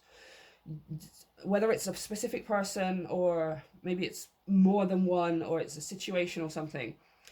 And you've kind of taken this position where you're like, okay, fine, I'm better than that. I'm just going to go off and do my own thing, make myself happy, and live in that satisfaction myself. Now, that's great, right? I mean, maybe this is why I felt called to talk about the positive and the negative aspects of the snake and stuff, because that's on the positive side, is the ability to go, okay, fine, you're going to make your own decisions, I don't have to agree with them, I'm just going to go off and do my own thing. That is in the positive sense. However, what happens is then we start sometimes we can end up doing things in spite, right? Like, fine, you made me feel this way, I'm going to go and do this. It's like when you know, I mean, it's almost like it's part of society now, or a large part of relationship society when it comes to romantic relationships and stuff. If someone breaks up with us, some of us can go into this spiteful mode where we're like, fine, I'm going to become the hottest, most accomplished, achieving person so that you feel crappy that you broke up with me, or that you don't want to be with me anymore, right? And then when somebody comes back around to say, oh, pile 2, actually I made a mistake, you can be like, no, oh, you want me now because I'm all this. It can turn into spite. It can turn into negativity. It can turn into holding a grudge against someone. And what this card is talking about is being able to see where that person or that situation taught you some lessons. It's not about you becoming the best version of you so you can throw it in someone's face, right? It's about the fact that someone got you to the point where, yes, you had to go through pain and hurt and disappointment, but that encouraged you to become your best self. So you can turn around and back to this person and say, I don't want to get back with you, or I don't want to take this opportunity again, but I would like to say thank you, because what you put me through made me made me become my best self. It made me work on myself. It made me start to feel good about myself and get to the point where I bring myself happiness. So thank you very, very, very much, right? That's what this card is talking about here, is learning that balance between the positive and the negative. When you are going through a tough breakup, when you are going through something with your family, when you are losing a job, or you are fighting with co-workers, or something's let you down or disappointed you in some way, that we can get into this state of needing to do things because we're holding a grudge out of spite, right? Out of ego. But the balance must be brought in. Remove that ego and recognize that if that had never happened, you would have not been pushed to the point where you wanted to become your best self, right? So you don't have to thank people to their faces, but thank those people. Thank that opportunity. Thank whatever situation that it was. Because while it made you feel good, feel bad at the time, for some of you, making you feel really bad right now, right? But whilst it made you feel bad at the time, it was the catalyst. It was the catalyst for your growth. It was the catalyst for your expansion, the catalyst to push you to the next level of being your true self, right? You must remember that balance in between. Yeah. So for example, yeah, like I said, you've broken up with someone. It was really harsh. It was really painful. And now you've been in this mode of, maybe you have, you've gone through the emotional side of things, and now you're starting to move into, or you already have moved into this place where, fine, I'm just going to become the best version of myself. I'm going to become so attractive. I'm going to become so achieving. I'm going to get everything that I wanted to do with my life, just to prove to myself that I didn't need that person in the first place. Just to prove to that other person that I didn't need them, or that situation that I didn't need it. However, let's do it with the knowledge that that was there for a reason, to get us to this point. We're not in spite of things. We're not doing things because we hold a grudge against it. Right? Against it or against them. Okay, so we're going to read from the Foresight. They are very, very specific messages, you guys, so not all of them are going to resonate for everyone. Take what resonates and leave the rest for someone else. You'll know if it's for you because it'll ding in your head. It'll put butterflies in your stomach or something. You'll know. Okay, don't ever put you or yourself down or feel inferior to anyone. Walk your own path. Hold on to your beliefs and don't be swayed by another. You are as good as anyone else. Snake symbols confirm your transformation. Yeah, shedding of the skin. Some of you are going through like a glow up, especially because I keep getting, for some of you, that is genuinely the situation, that you've broken up with someone and it's kick-started you to becoming the best version of yourself, right?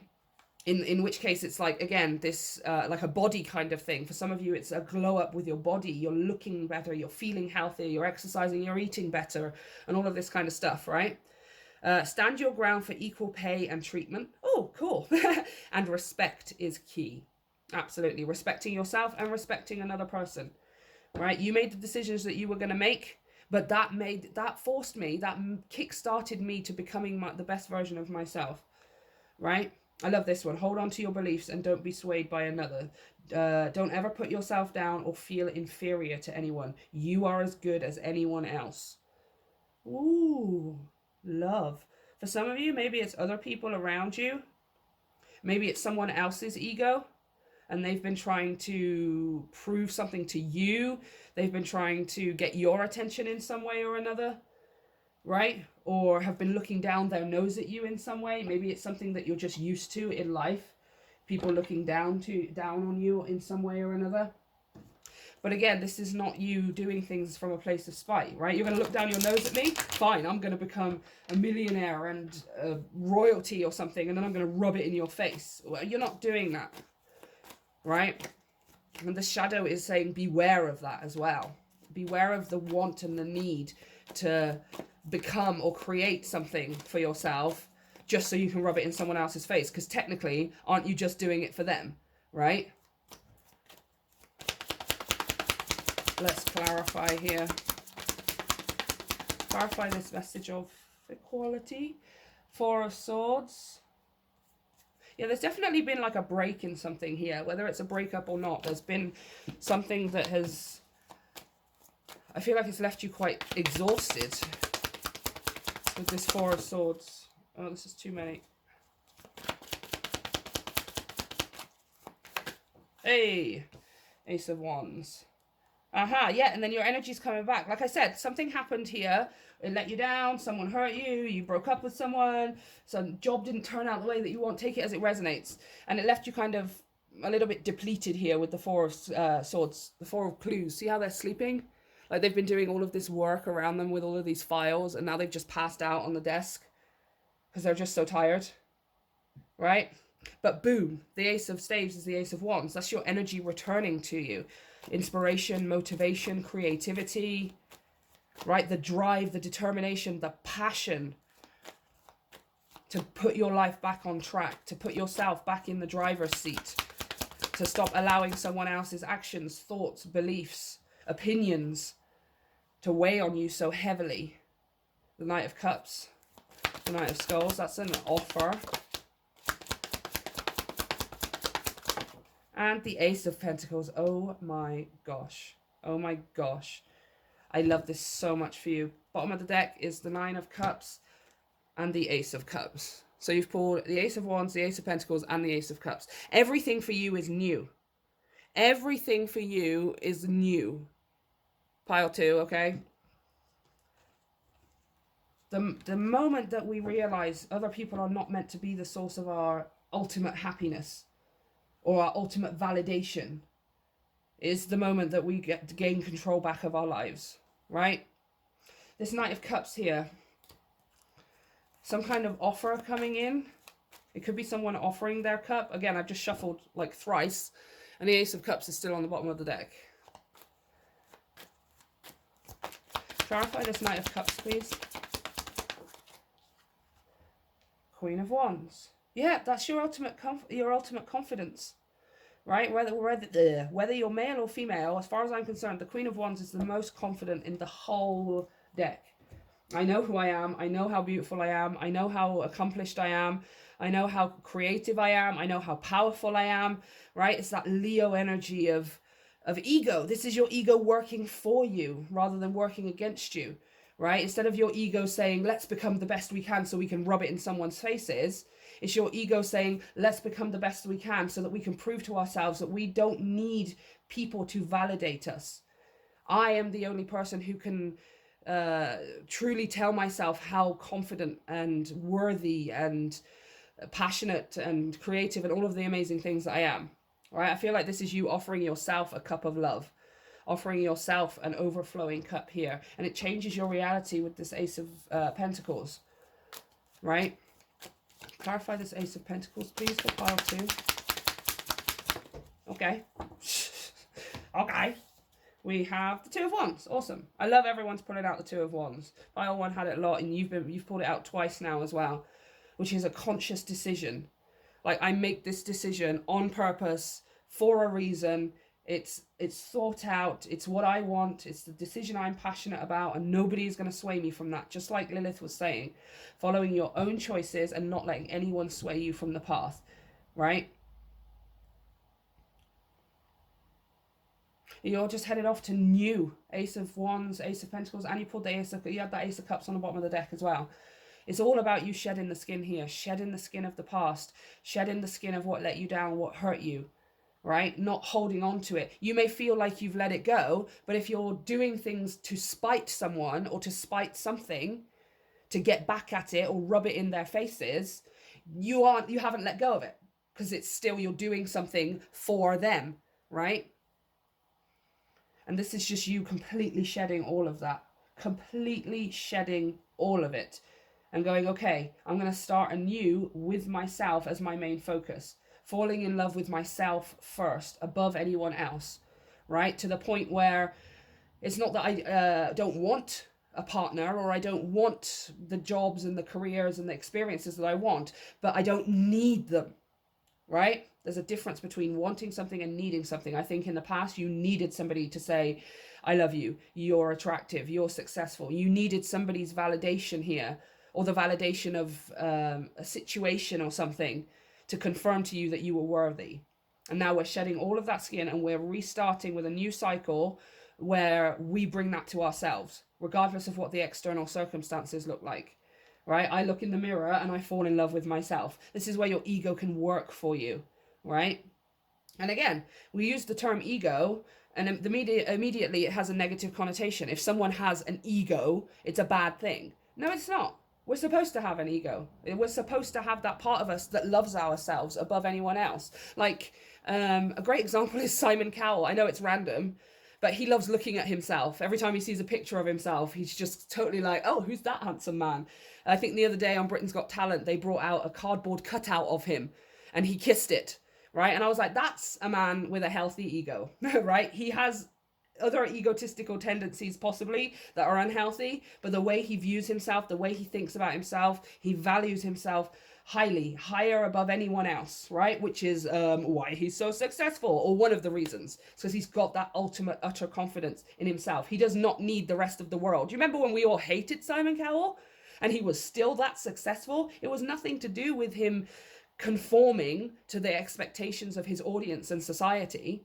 He just loved himself, and he loved himself so much, right? This is you doing exactly that here, right? And it's leading you towards success here with the Ace of Pentacles, right? I want to clarify that Ace of Pentacles a bit more, though, because I feel like because it looks like there's some kind of offer coming in. Maybe you haven't been able to receive this offer until you're able to fall in love with yourself, right?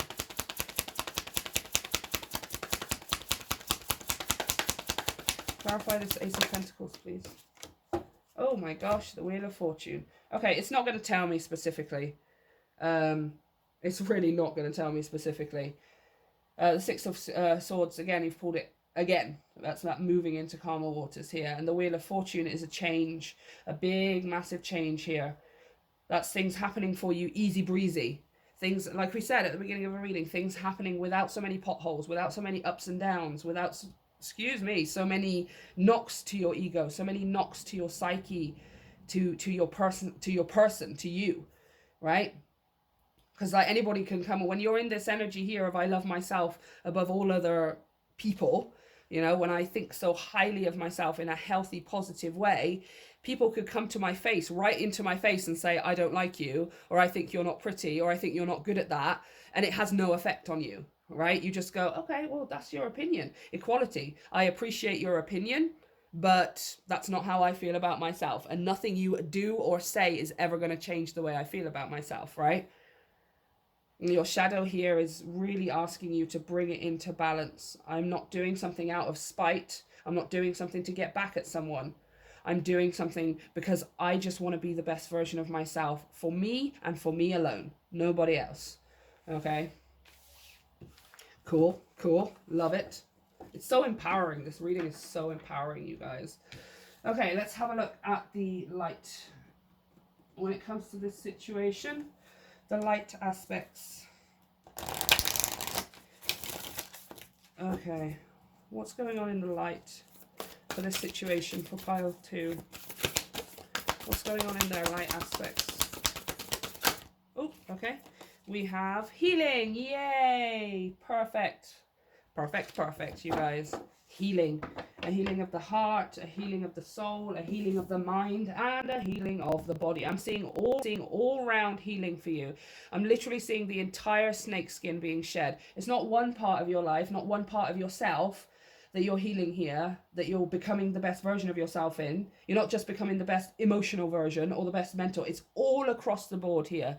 The entirety of your existence when it comes to you, yourself, that's what it's all changing here. Okay, 30. Healing.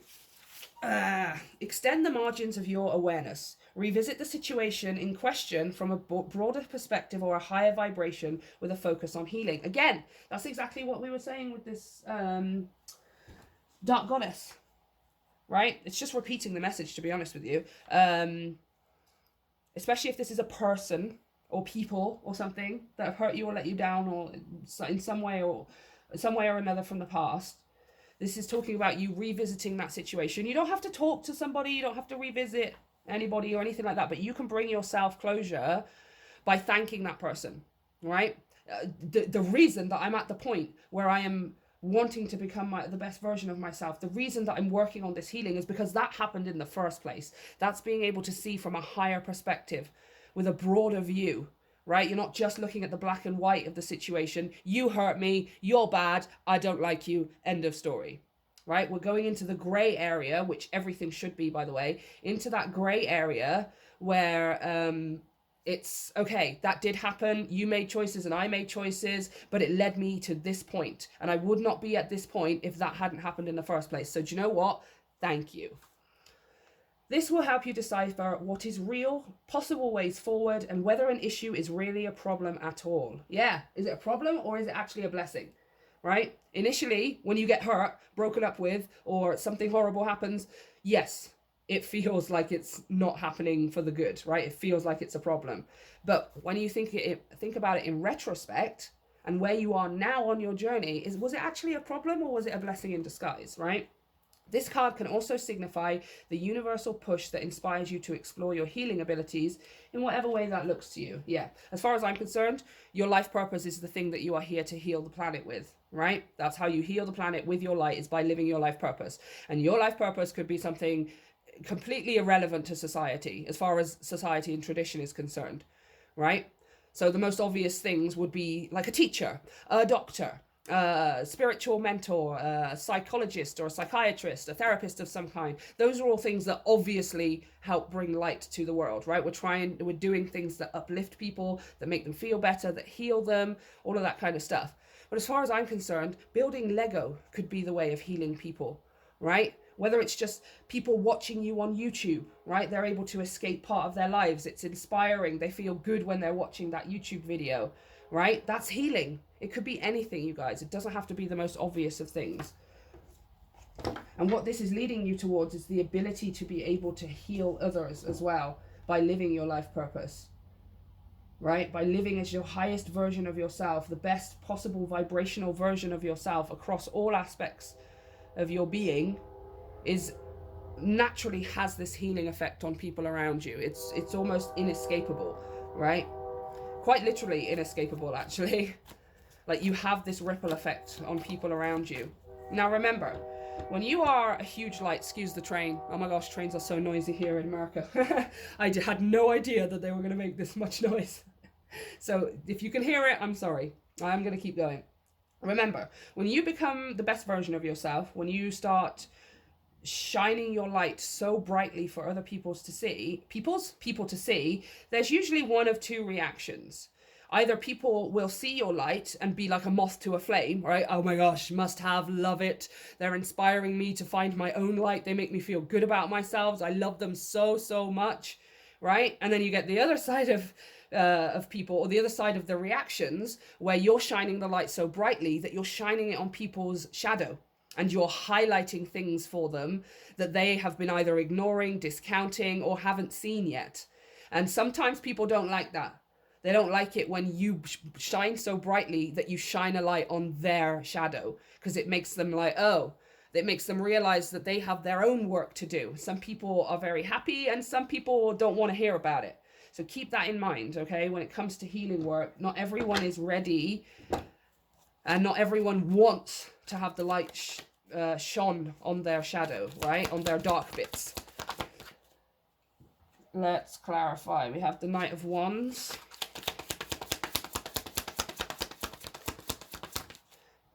Okay, this is too many. And you know it's too many. Why you bring out so many? Clarify this healing. Thank you. We have the Three of Pentacles. Yeah, look at you. You are supposed to help other people as well. Maybe not directly. This isn't you setting up a life coaching course to teach people to do the thing that you're doing right now, right? Which is becoming the best version of yourself. That isn't necessarily what it's saying. But whatever it is that you're doing, you're helping other people here to reach that same goal, to reach that same level of healing, to reach that same level of transformation that you are going through. And again, it could be just building Lego on YouTube. That could be your life purpose. Irrelevant. That part doesn't matter. The part that matters is the effect that you have on people, the inspiration that you spread, the healing that you spread by doing that. Strength.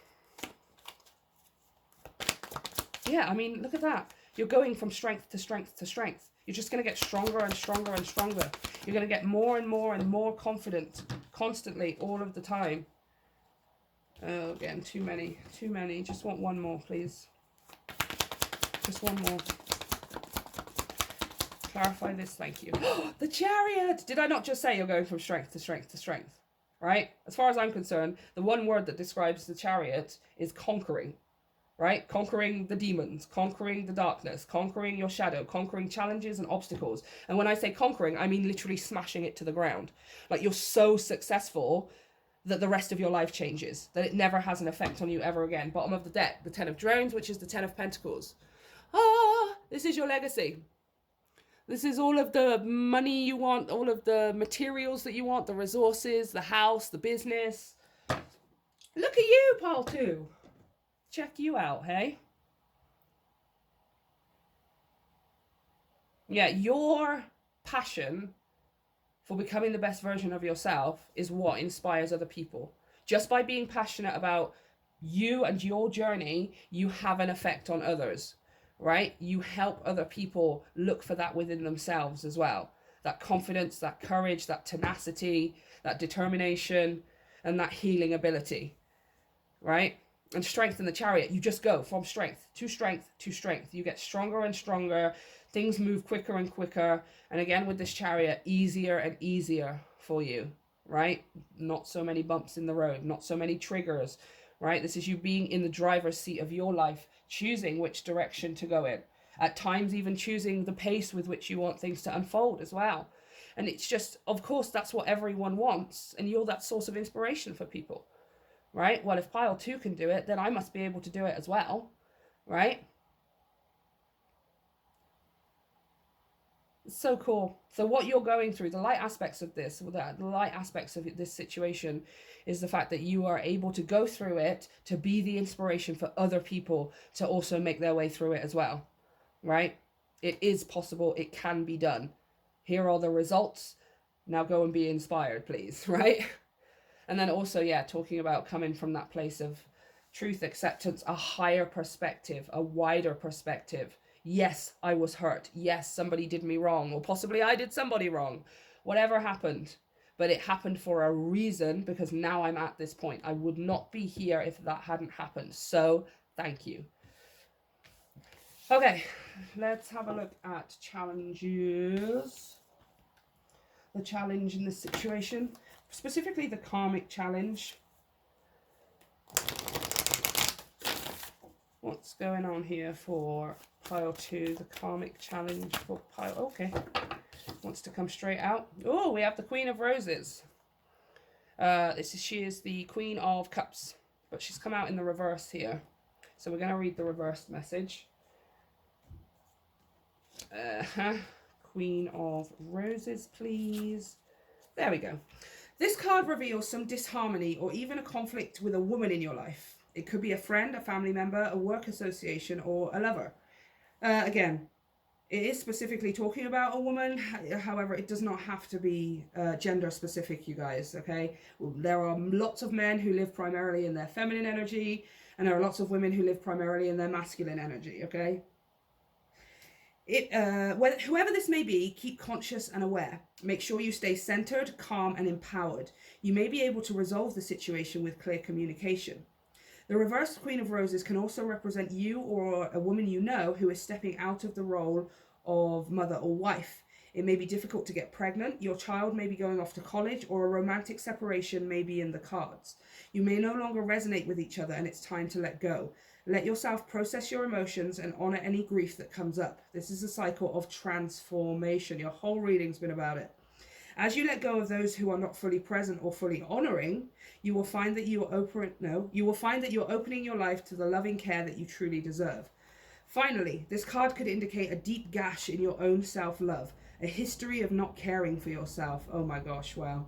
An attitude of extreme self-care is required here. Make your own self-love a genuine priority, and the universe will respond with far greater love in your life. Yeah, this is definitely some kind of karmic bond that you've had, whether with a woman or not. Could be with a parent, a friend, a lover, a boss maybe even, or even a teacher of some kind. Someone that you held quite highly on a high pedestal, to the point where you put your needs, your self-care, your desires right at the very bottom, right? And you put this person's right at the very top. And that wasn't returned to you. That hasn't been returned to you by this person. And the universe is like, okay, pile 2, I want to be able to give this to you, but the longer that you're looking for it from this specific person, I'm not going to be able to give it to you, because it's not supposed to come from this person. It's supposed to come from yourself.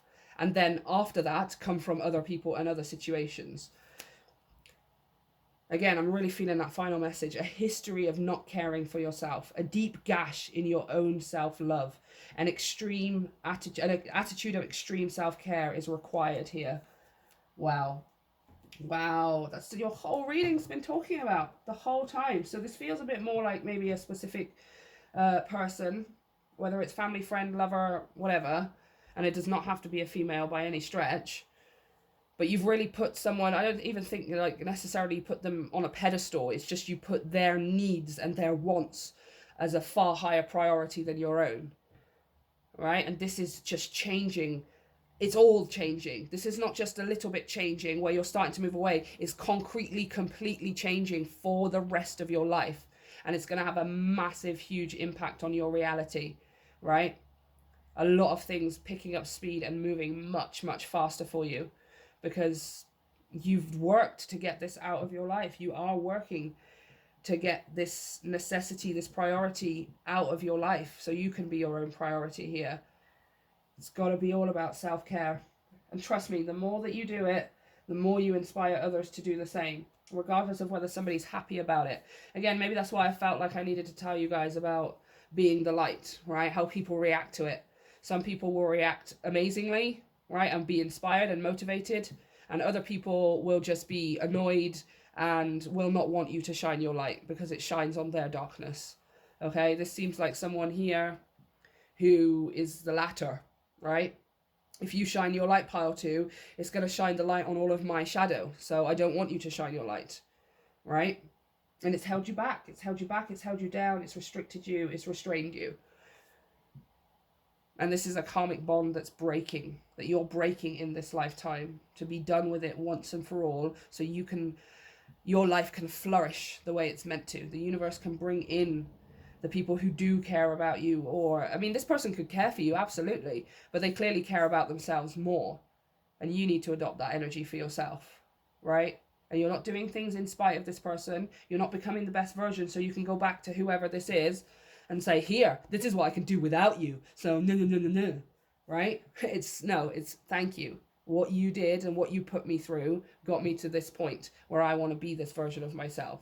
So I am grateful, I appreciate you, but I am not sticking around anymore, okay? I love it. I love this. I don't even need to clarify because it's just confirming the rest of your reading here. Okay, let's have a look at the blessings. Oops.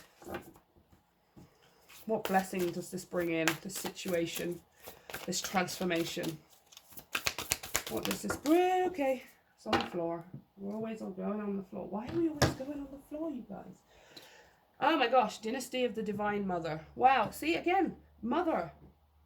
I don't know, like, it would make sense. It would make sense that my collective, specifically, those who resonate with me and are drawn to me wholeheartedly, intuitively, are going to have some kind of mother-child dynamic going on, because this is something that I went through. It's the biggest thing I went through in my life. It's the biggest thing that I got myself out of.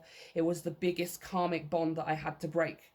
Was that with me and my mother. So it kind of makes sense if I've got a lot of people here who, not even necessarily mothers, but have some kind of parental dynamic issue, some kind of parental karmic bond that needs to be broken, right? Because pile 1 pulled the Nectar of the Lotus, and all that card was talking about was the Divine Mother. And now you have pulled Dynasty of the Divine Mother, right? So this Queen of Cups could be your mum, could be a grandmother, it could be someone that you see as a mother figure, a guardian and stuff, right? Because not everyone has just biological parents. Take it as it resonates, you guys. But yeah, this is a cycle being broken here with this 8 as well. This is the card number 8.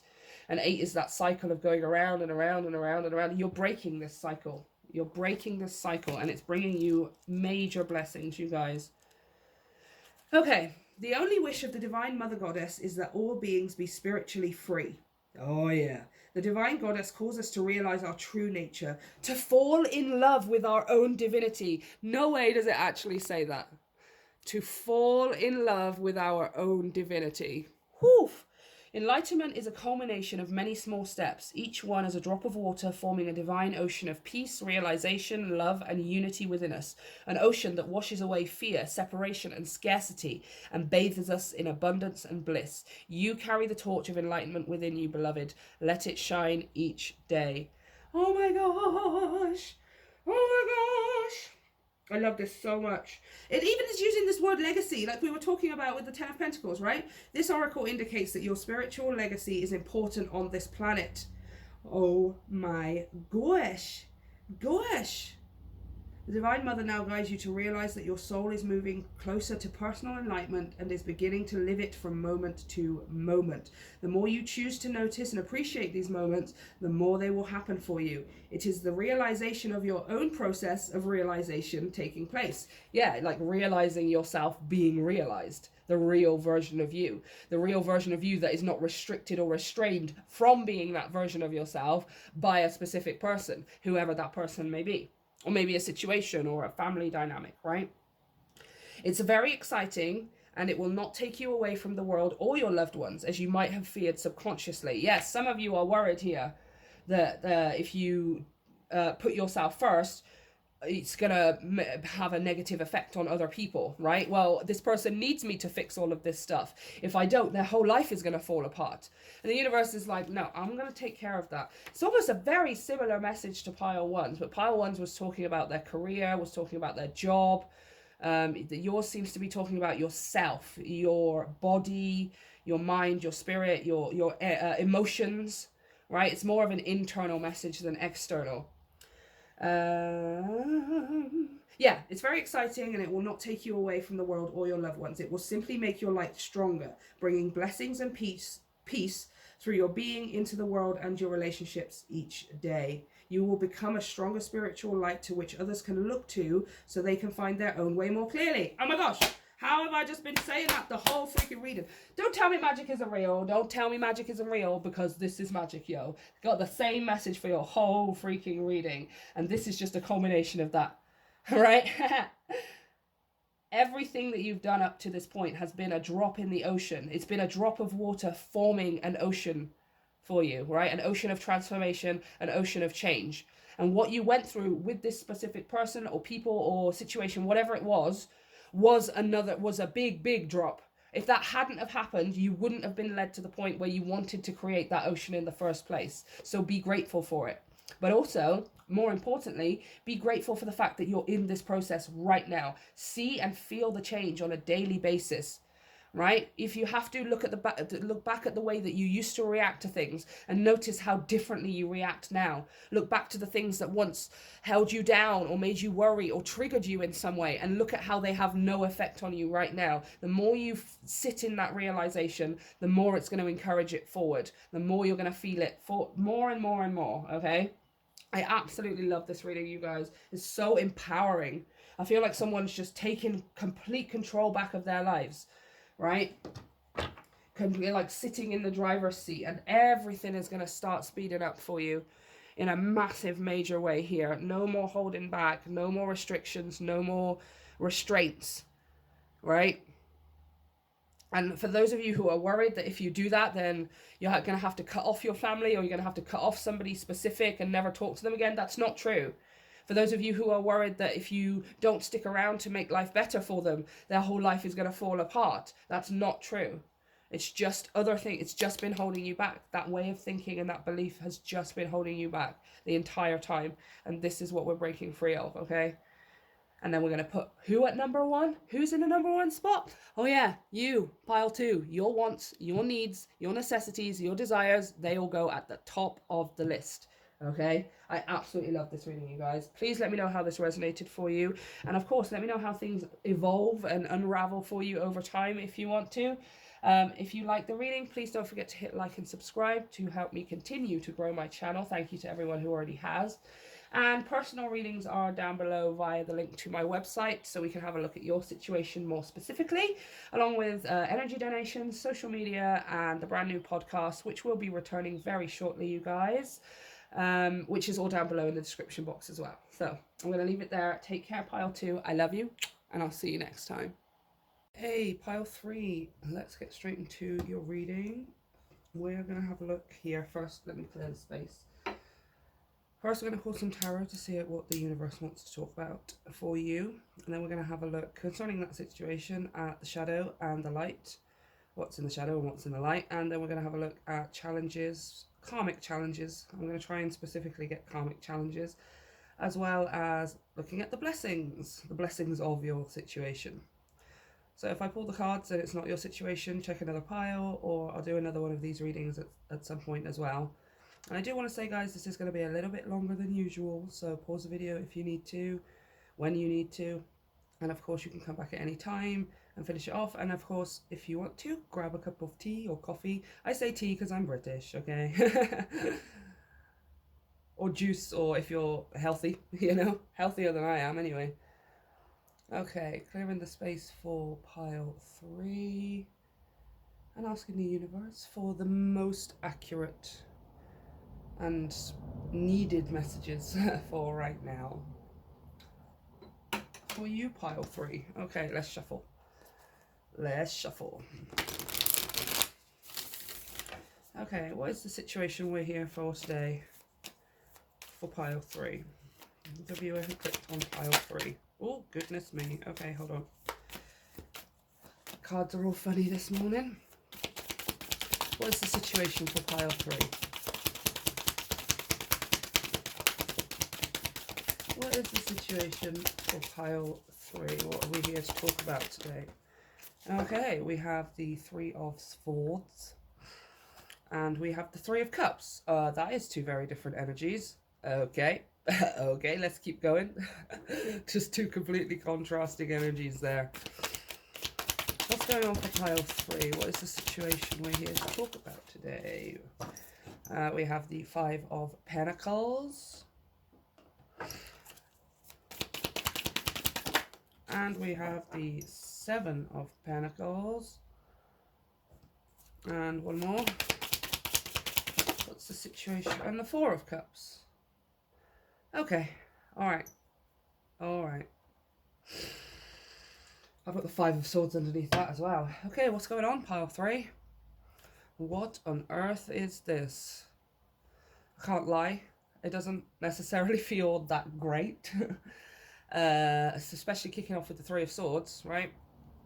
Oh, let me turn the lights on. Sorry, my bad. The first card out is usually the strongest, right? And we have the 3 of Swords, followed by the 3 of Cups. The 3 of Swords, heartache, pain, disappointment that leads to pain, especially with this 4 of Cups here, which would also imply some kind of disappointment or a missed opportunity. 3 of Cups. This is friendship. I like to call it the card of best friendship. Celebration. This energy of casual fun that you would have with your group of friends.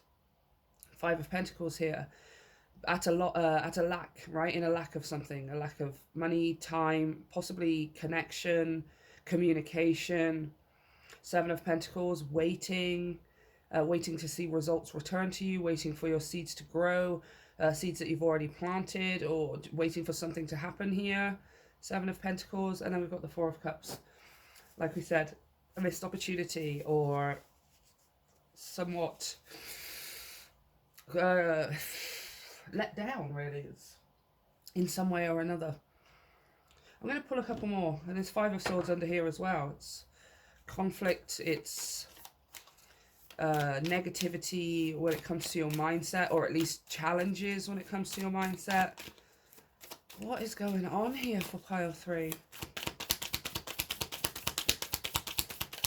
There's something that you're missing or waiting for or wanting results in here. I've got the Knight of Wands.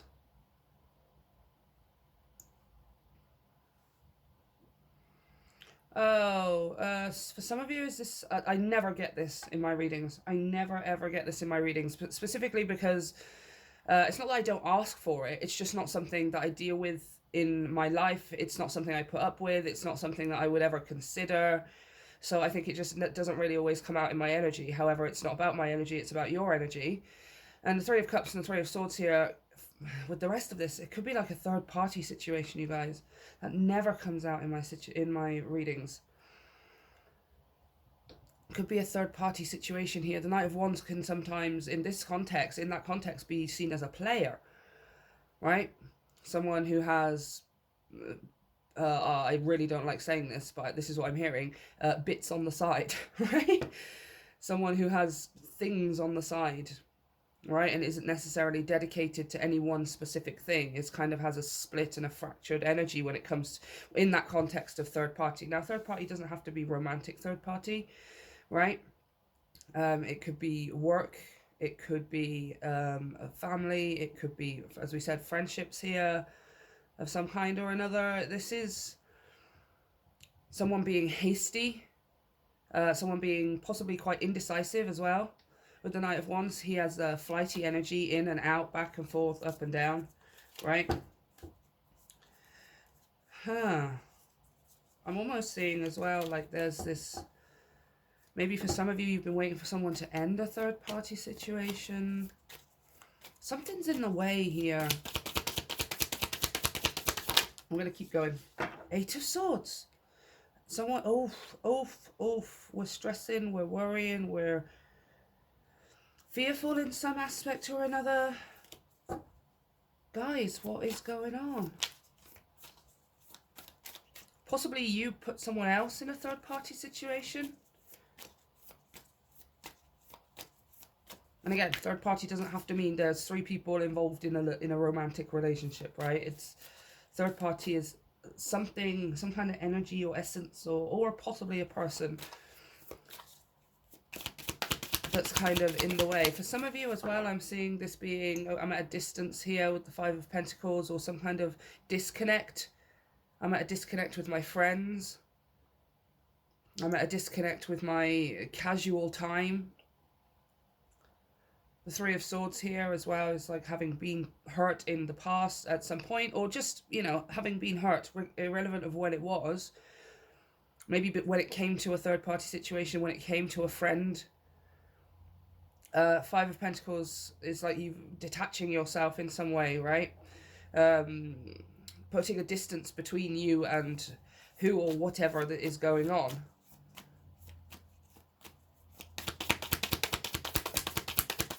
What is going on here for pile 3? 2 of Pentacles.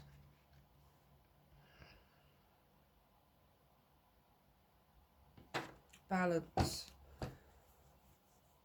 Considering the spiritual and the physical. Juggling here. Someone was juggling for quite a while with that 7 of Pentacles.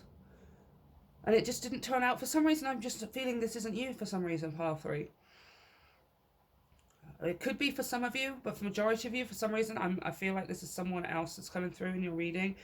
Someone that's made a mistake, someone that was hasty, someone that possibly in some way or another put you in some kind of third party position where you were made to wait, or I'm seeing you put distance between yourself and this person, this situation with this 5 of Pentacles. And it's almost like someone here is waiting, or has been waiting to, not to come back, not to reignite something. But someone here seems to be kicking themselves because they've made a mistake here.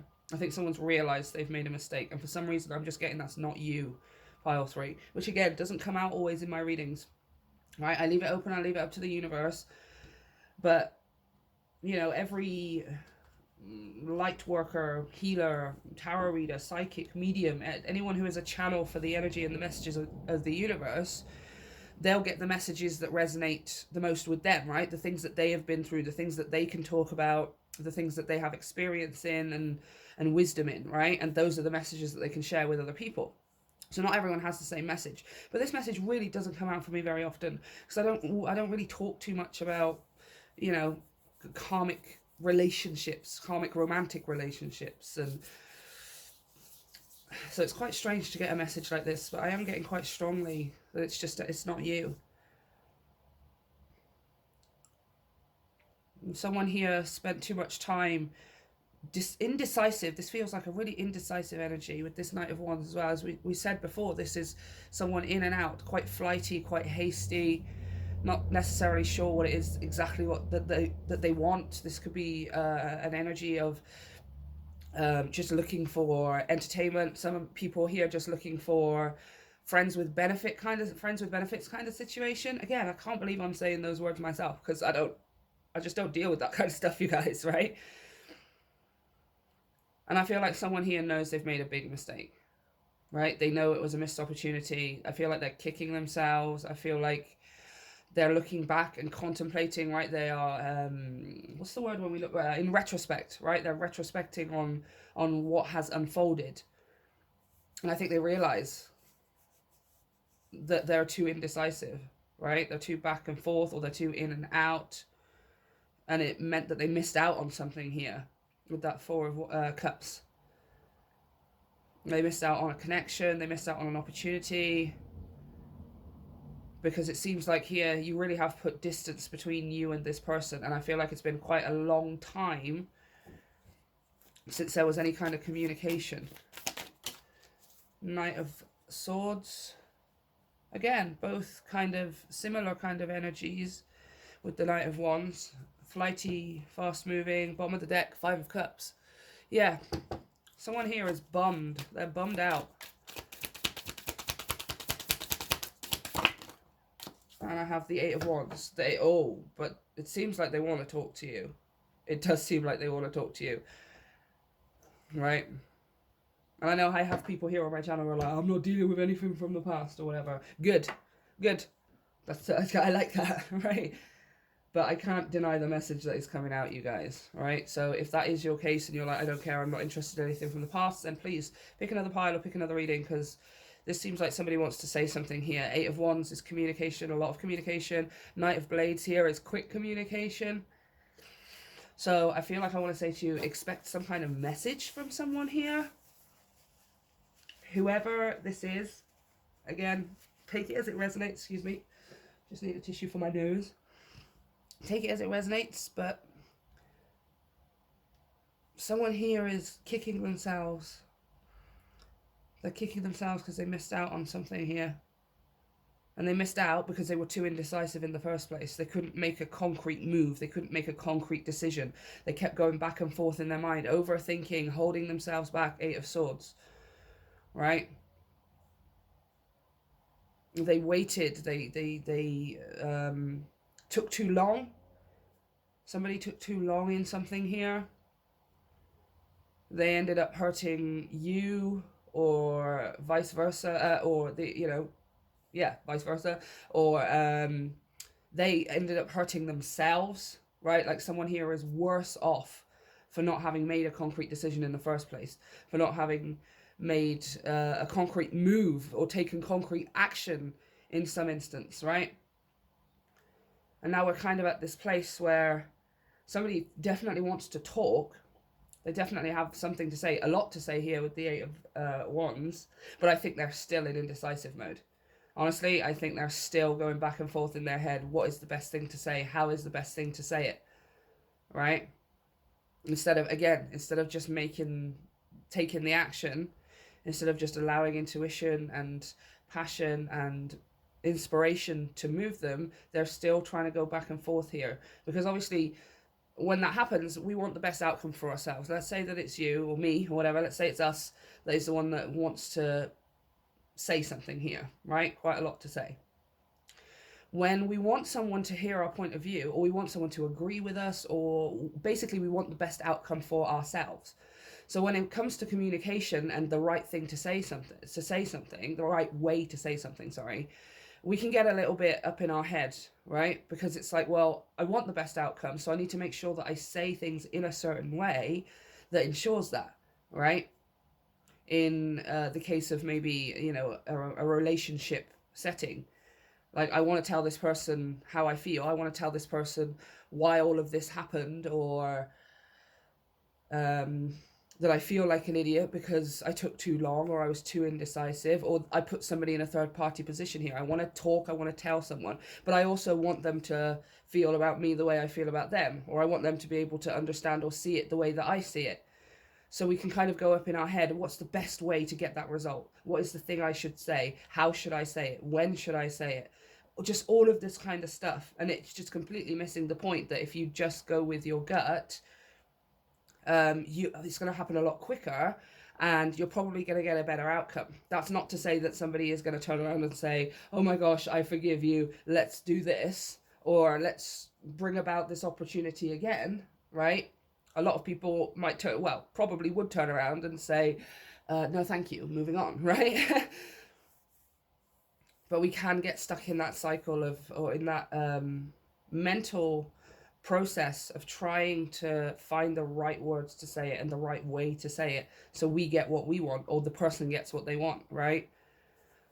In which case, again, I'm just seeing them. They want to talk, they want to say something. There's a lot that they want to say, or maybe you want to say, but there's just still indecision. There's still indecision. There's still hesitation. There's still doubt. It's still holding someone back here, right? So if you're waiting for that, you are going to be waiting for a while, okay? Okay. So now we've got the situation. Let's have a look at the shadow and the light. Starting off with the shadow, with the dark goddess. Very interesting message, you guys. I haven't had a message like that in a long time. I very rarely get them. So I hope it resonates with somebody out there, because obviously someone needs to hear it. Okay, dark goddess. What's in the shadow? In this situation, what is in the shadow for pile 3? What is lurking in the shadows for pile 3 when it comes to this situation? Okay, she's on the floor. Always on the floor. Every single time on the floor.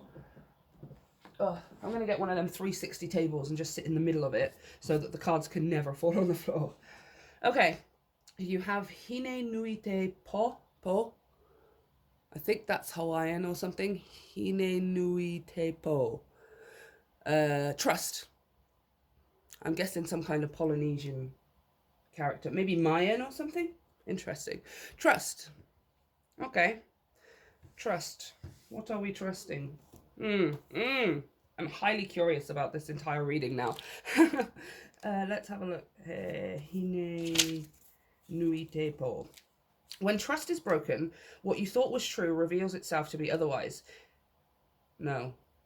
I'm going to start that again because I missed words.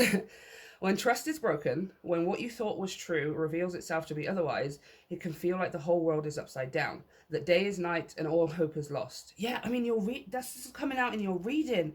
Like there is such this really beaten, downtrodden kind of energy, like sad, lacking, disappointed. Yeah, a lot of shadow going here. The very idea of continuing on in life can seem so fraught with emptiness and loneliness that you question the point of your very existence. But trust in Hine you must. Don't look back in anger, but go with her now through the darkness, and you will come out on the other side again. This goddess has sacrificed much in order to spare you the worst of it.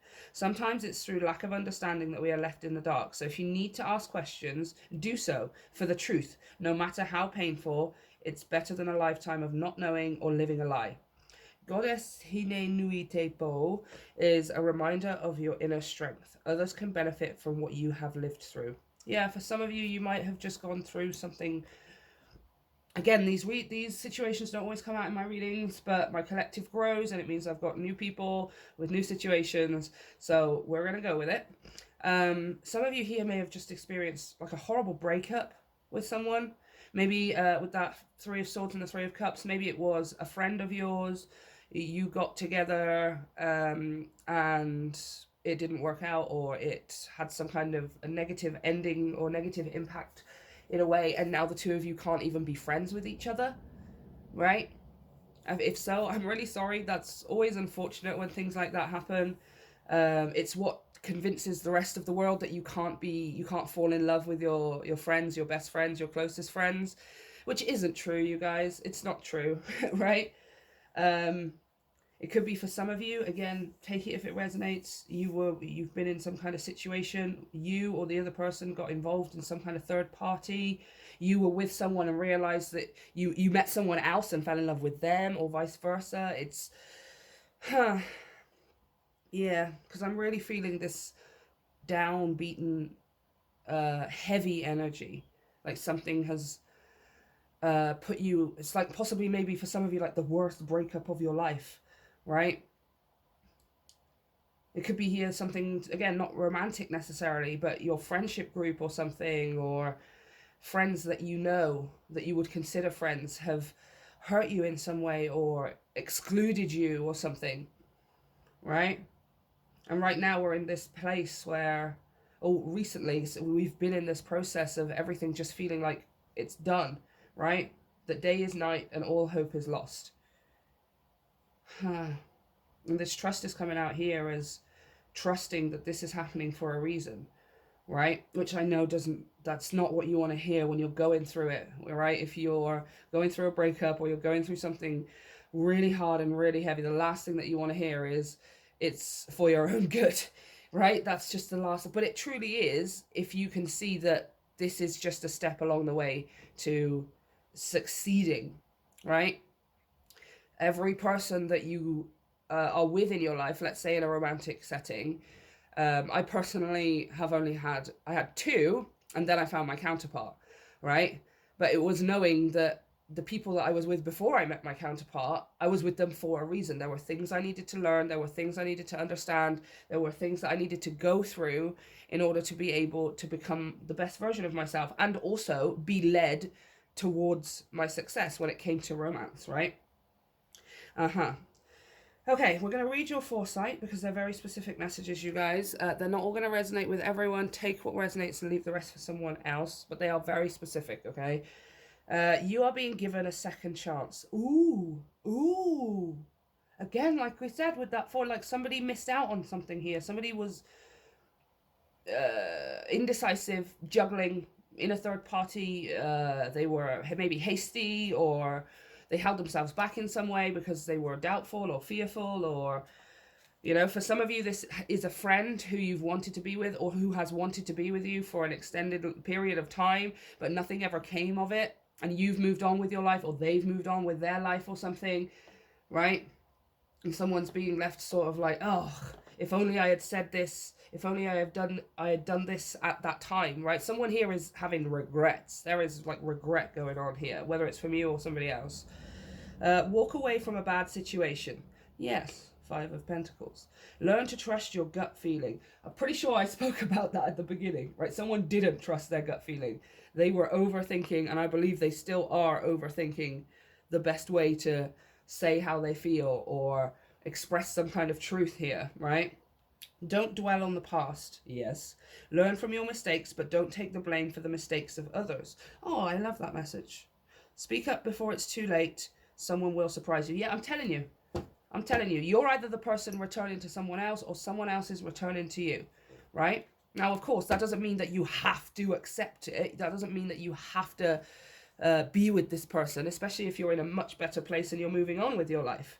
You follow your own gut and they follow their own gut, right? That's, well, kind of, right? But again, take it as it resonates, you guys. You do not have to be with someone just because they've realized the mistakes that they've made. Here as well, don't dwell on the past. Learn from your mistake, but don't take the mistakes, but don't take the blame for the mistakes of others.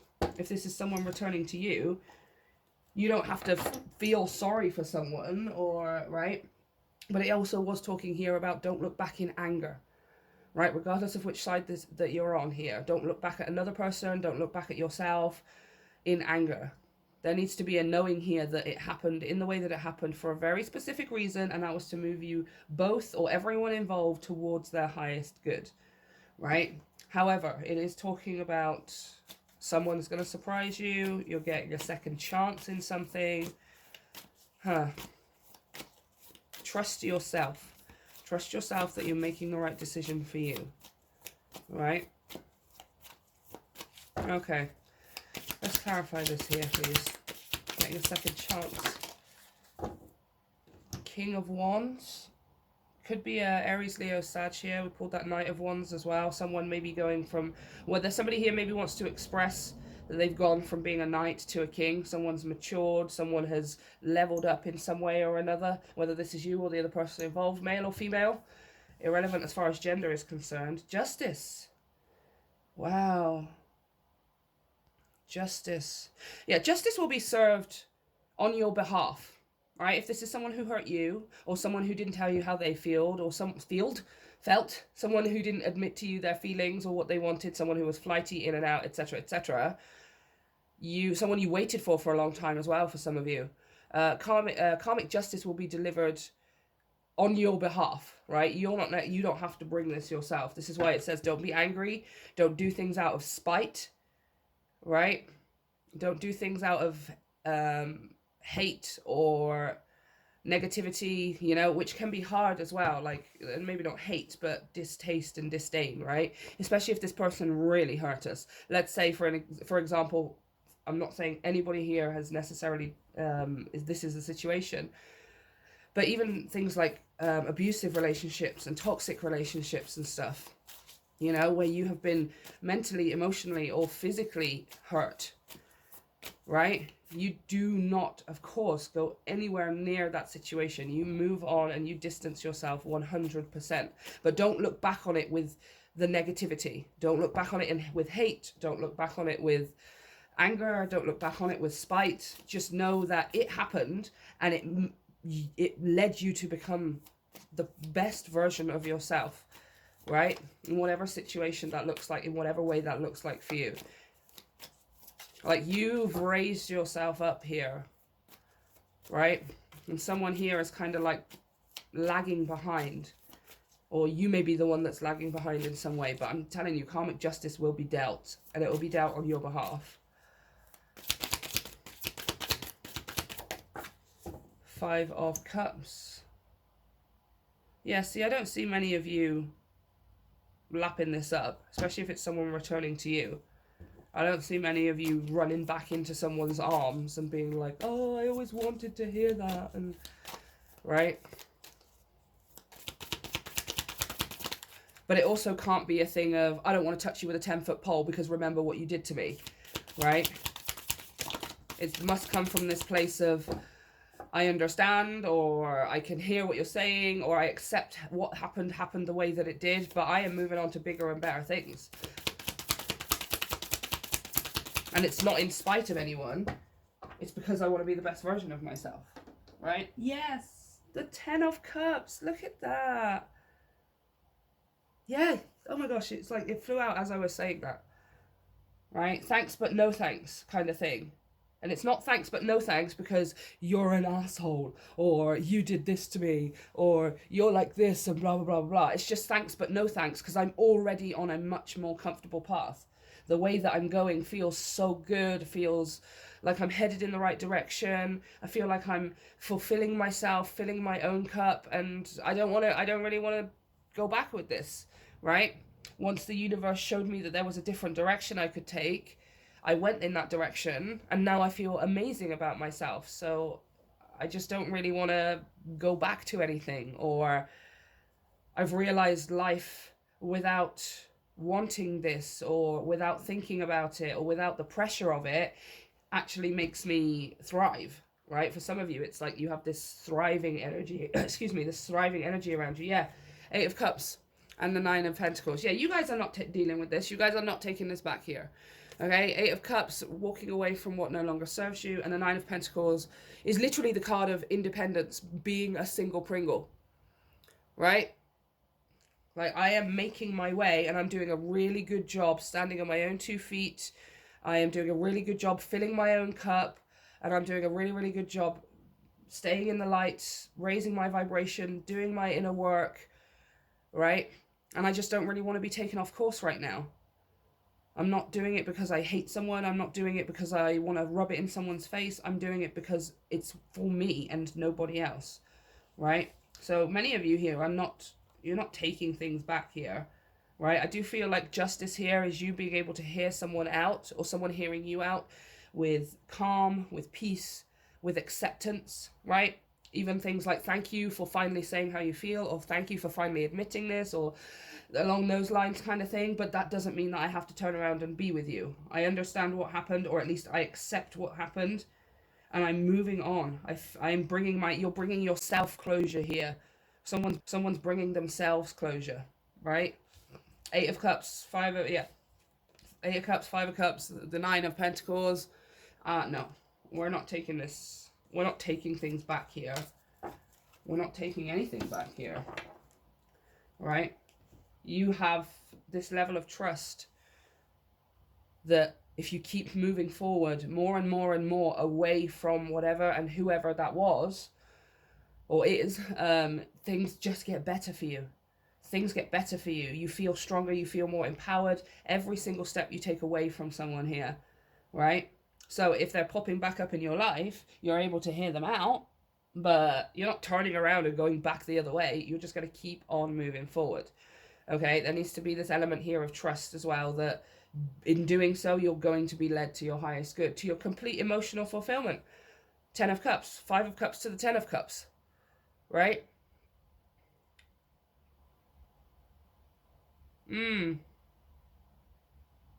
Doesn't really seem to be talking too much about shadow. I think if we're talking about shadow, then we're talking about that desire to spite someone, if that is the case for you, right? To throw it in someone's face that you're better now and you're more attractive now, or your life is better without them, kind of thing, you know? Because otherwise, why are you making your life better?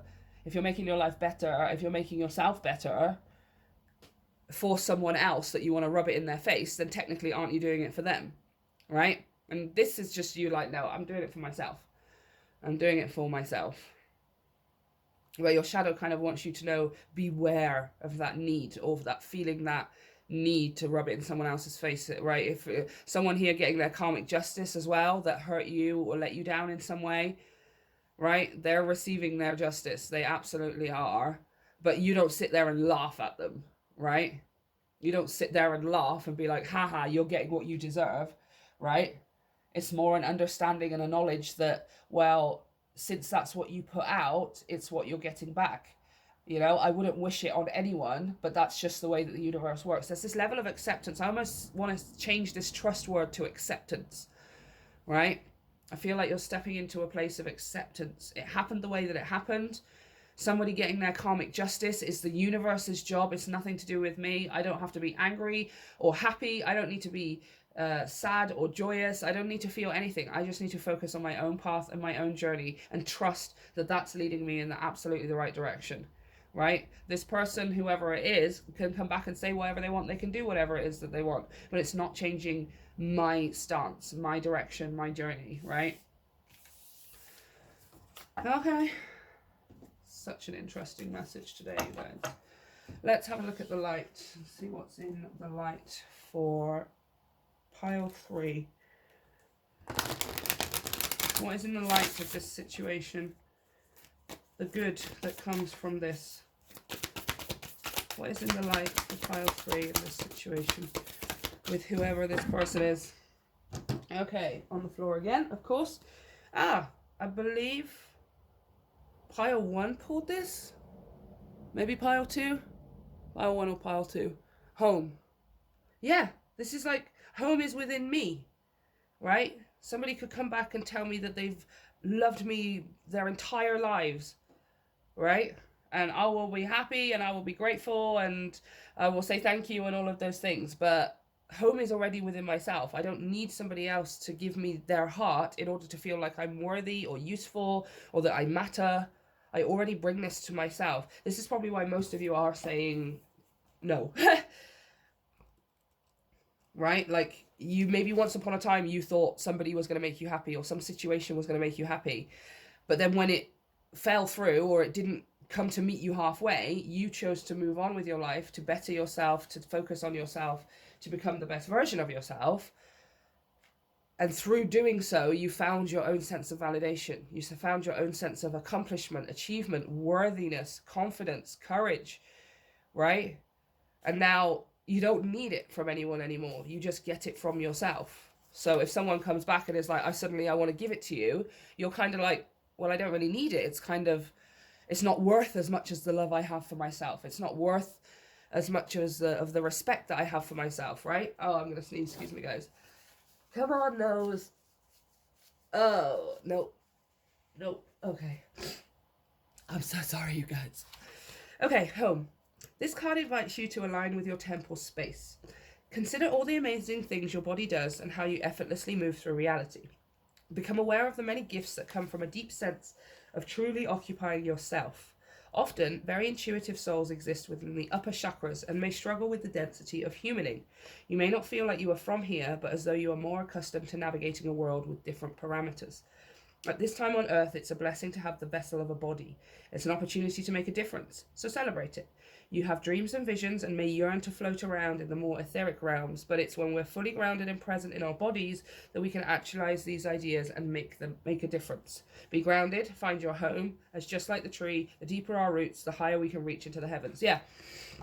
Whatever happened, it forced you or the other person, I don't feel like it's you, I can't lie, but whatever happened, it forced you to find the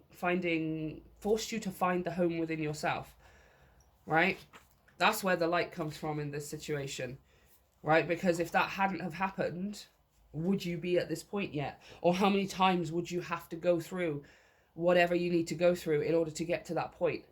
Right? You've been led to a place where your body is your temple space, your mind is your temple space, your existence is your temple space, right?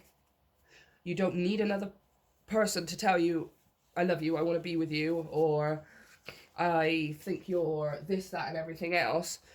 You already bring this to yourself. You're able to find a sense of belonging any way that you are on the planet, any situation that you're in, right? Even though maybe once upon a time you felt like you didn't belong here, right? I always felt like that. Growing up. Like, I just feel like I'm not from this time, or I'm not from this planet, or something like that, you know? And now I found my purpose. I found home within myself. I find family wherever it is that I go. I resonate with everyone. I'm curious and fascinated about every human being on the planet. So now I'm just like, oh, I'm definitely supposed to be here. I am definitely supposed to be here. This is you reaching that as well, right? Reaching that for yourself, occupying the space and the reality that is you and you alone, pile 3. And it's kind of become this, it's not even become like a protective barrier to stop things from coming in, right? You can clearly see she's pointing, her heart is a hole, it's open, it's receiving, especially this blue energy as well. It's receiving, it's ready to receive. But it also means that you're able to recognize much easier things that don't fulfill you, right? Because you've got such a big space now, you've got such a big energy now for yourself. You're able to immediately recognize when something isn't in alignment, or it doesn't fit this heart space that you've got here, right? Like, it's like somebody coming along and trying to put a triangle in the slot for a heart. It's like, no, only a heart fits in here, right? So yeah, I'm just seeing you, you know, you're accepting, some of you are understanding, and look, we all make mistakes and things happen the way that they happen, but I'm grateful they happened that way because it led me here, right? So thank you, but let's move on. I'm really seeing a lot of you guys just sort of like, nah, I'm good, thanks. I'm good. I'm real good. I'm full, I'm thriving, I'm happy, I'm moving in the right direction, my life is moving in the right direction, and it's all since I left whatever happened behind. So I'm not inviting it back into my life, regardless of whether it's changed or not. What happened, and we're going to leave it there. Yeah, look, see, Page of Wands, messages. 4 of Wands, home. 4 of Wands represents home. It can represent family as well. Also, what do I want to say? Counterparts as well. Twin flames if you resonate with it, but this is not necessarily, it could be a twin flame situation. If you see twin flame situations the way I do, this very well could be. As far as I'm concerned, a twin flame is the biggest karmic relationship you could possibly ever have. And once you overcome that and reclaim the energy back to yourself, so you are no longer twinned, then you find your counterpart, who is the perfect representation and embodiment of everything that you actually want. Okay, I do not believe counterparts and twin flames are at all the same thing, right? And I've also got here on the bottom the Page of Cups, which I feel wanted to come out because the Page of Cups represents an apology, right? An apology. But we've got this sense of home here, right? It feels like someone's coming to your sense of home. They're not coming to intrude or break it down or anything. There's this level of comfort here, right? This person doesn't want to come and disturb the peace necessarily. It's not that kind of energy. It's more the energy of they can see that you're comfortable, they can see that you're thriving, right? Somebody here wants to apologize. Page of Cups. It's definitely an apology. Yeah, Ten of Wands underneath. They want to apologize for the wait. They want to apologize for the weight as in waiting for something, and they want to apologize for the weight as in the weight they put on your shoulders, right, of having to deal with this situation at all. I feel like someone is very sorry for what they've done, right? Clarify this message. Oh my gosh, are you kidding me? How do you end up on the other side of the room? Come on. Wheel of Fortune.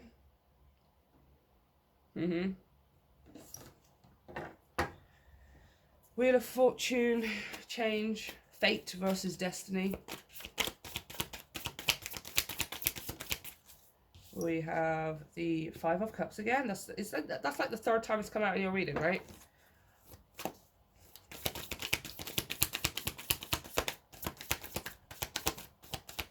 Give me one more for that Five of Cups, please. Okay, fine. 2.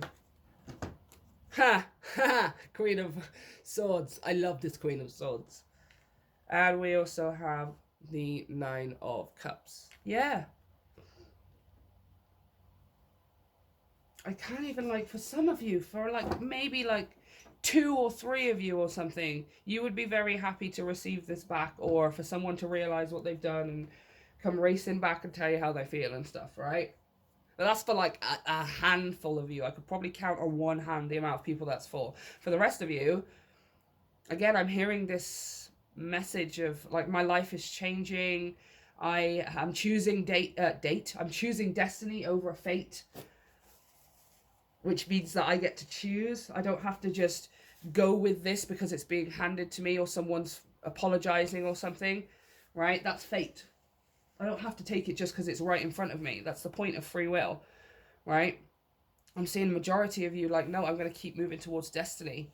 I'm going to keep moving towards the unknown. I'm going to keep moving towards adventure and discovery and curiosity, watching my life change on a daily basis, right?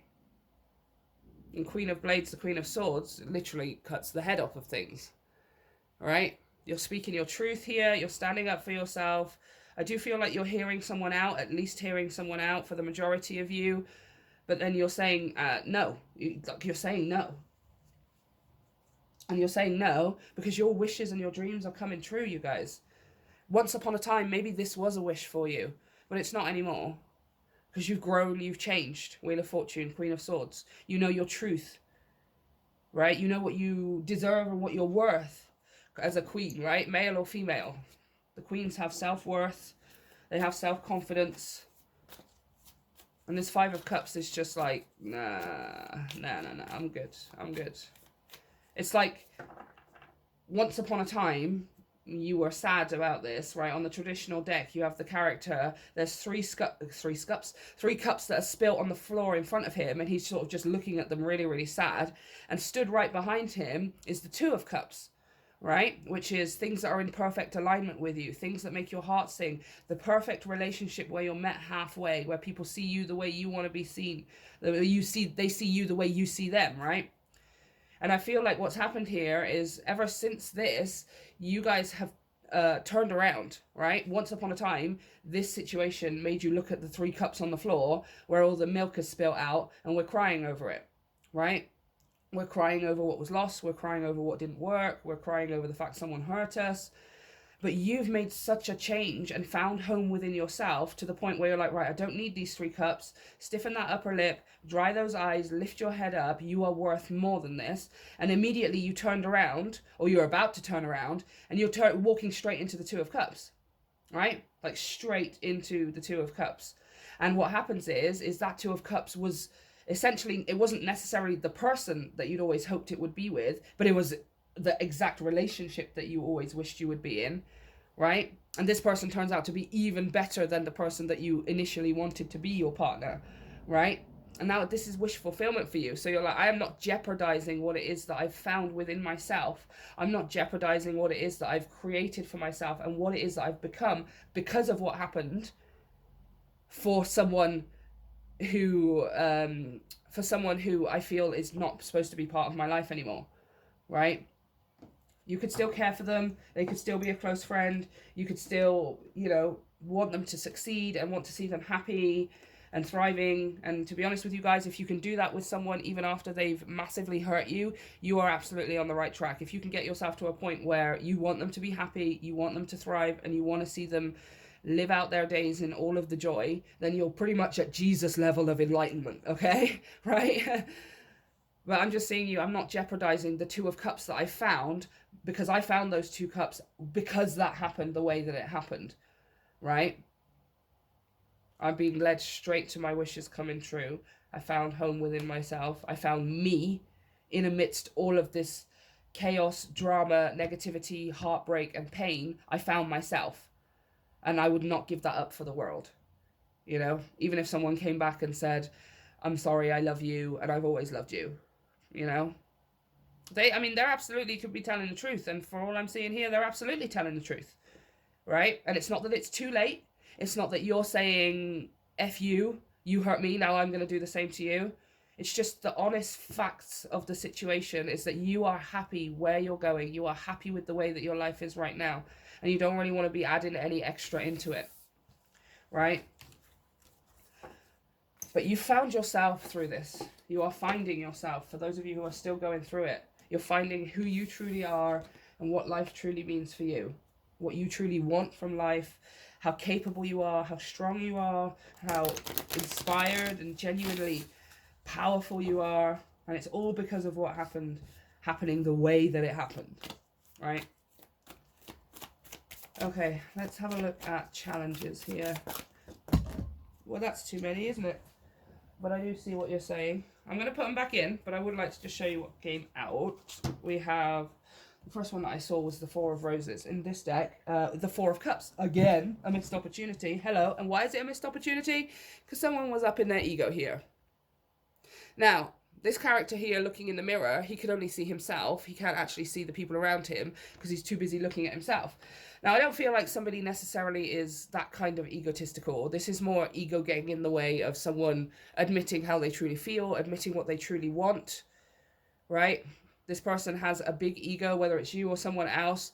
They don't like bruising it. They don't like putting it out on stage for everyone to see in case it gets bruised, right? Somebody's ego was getting in the way.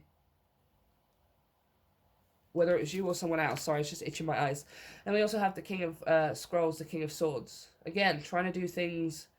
Look, can you see how many times? Like, it's like someone here has written a letter or planned out a conversation in their head and they keep doing it over and over and over again because they don't want to bruise their ego. If I say things in the right way or whatever, somebody won't think I'm stupid and I won't have a bruise to my ego.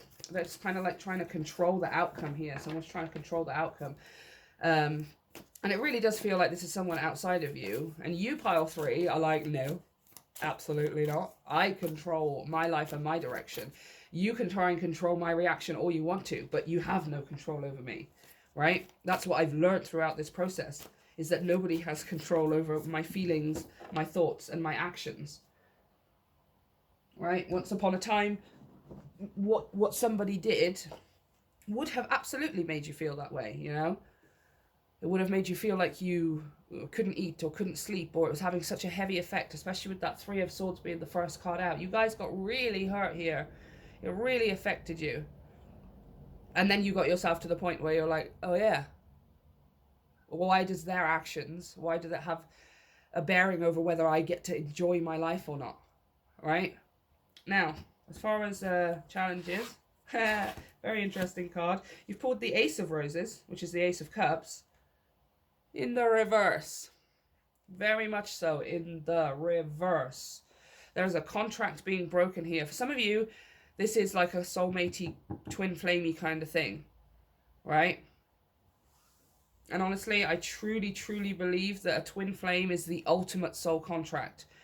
It's, I feel like twin flames come into our lives, or they come into our reality when we've been trying to break a cycle for many, many past lives, right? And it becomes so impossible to break it. We keep doing it lifetime after lifetime after lifetime that eventually we have to be given this twin flame dynamic where we have a runner and a chaser, and we get hurt, and to the point where we have to move forward. The universe forces us to, right? So if you can break that contract in this lifetime, you're not gonna have to deal with it in future lifetimes, right? And once you've broken that contract with a twin flame soulmate kind of thing, a deep soulmate, the first thing that happens is you immediately run headfirst into your counterpart. Trust me, I'm living proof of it, okay? Living proof of it. Okay, reversed. Some kind of separation or break in a contract may be at hand. It could be a total severing of ties, like a divorce or a job loss, or it could be less intense, such as a temporary separation or a layoff. Oh yeah. This card could also indicate an investment that fails or a home purchase or sale that falls through. Whatever shape it takes, there's an emotional component that underlies the experience. It will be important to vent your feelings and deal with the sense of loss, but try not to think too catastrophically. The loss or separation may seem difficult, but you do have the power to deal with it and get back on your feet again. That's exactly what you have done. That is exactly what you have done. I wanted karmic challenges. That was the karmic challenge. Some of you are going through it right now. Some of you just went through it. And some of you went through it years ago. Like a long time ago. Maybe not years, but at least 12 months ago or something, right? Some of you have gone through this a long time ago.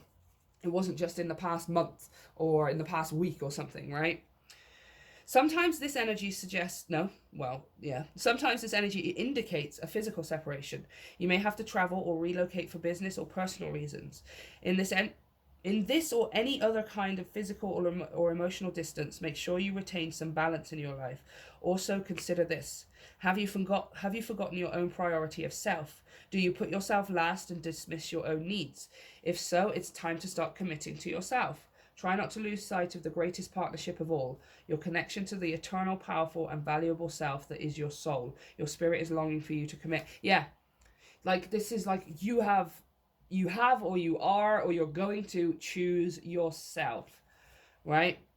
Knowing that the greatest relationship that you can have in your life is that with yourself and that with the universe or God or something like that. I never used to understand what people said when they what people meant when they said things like, I'm married to God, right? Or I fell in love with God, or God is my number, that kind of thing. I never used to understand what that meant because, I didn't see God that way.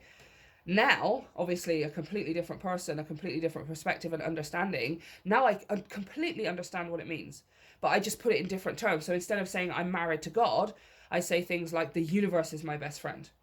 I can confide in the universe about anything. I feel like I could go to them about this and that. I could cry with the universe. I could laugh with the universe. I could be happy with the universe. I could be mad at the universe. And it will always be there, protecting me, serving me, moving me along my journey. It's never going to desert me. It's always around me every single moment of every single day. I finally understand what it means to be married to God. And honestly, to be married to God or to have the universe as your best friend, either way around, it's the same thing. You must be that committed to yourself. Because you are of the universe. You are of God. We're not separate things, right? It didn't make the rest of the universe and then we just popped up. No, it made us too. God made us, the universe made us too. So to be in love with it is to be in love with yourself, right? 100% here. And for those of you who are going through this right now, right, it's tough. That's why we are asking about challenges. Of course it's going to be tough, but my Lord, is it worth it? My Lord, is it worth it? I'm already seeing you in that future position, loving on yourself, letting go of the past in a completely different mindset, and how happy you are, how that sense of freedom and independence that you have because you've finally been able to work through this and let it go, right? You've broken a very, very big, you are breaking a very big soul contract in your life. For some of you, it's been past life after past life after past life, trying to get this lesson, trying to get this message through. And you're finally getting it in this lifetime, you guys, right? That's your karmic challenge, is that you are finally pushing through to the other side of this lesson. For the first time, possibly in however many past lives, right? However many past lives. I do love this though, you guys. It's so encouraging. It's so empowering. This is definitely a situation of someone finding their own inner power. Finding that, definitely. And it's through negativity. It's through something harsh and it's through something painful. but it is worth it. It is worth it. Oh, poop. Hey, look at that. You guys pulled the title card. Yeah, you have a blank slate here. Once this is cleared, right? Some of you may have already cleared it. Some of you, you're working through it. Some of you, you haven't quite made it to the point where you're even able to feel positive about yourself and stuff. Regardless of what part of this journey you are on, you are headed to a place with a blank slate. That's why I kept this card in here. This is the title card. And I kept it because I wanted it to almost be like, kind of like a joker. You guys are headed to a blank slate where you can create what you want. Yeah, look at that. Underneath on the bottom of the deck, the Ace of Pentacles. That's new reality. You building that reality of your own accord. The way you want it to be built. Not relying on someone else's commitment or someone else's communication or validation, right? Clarify this commitment, please.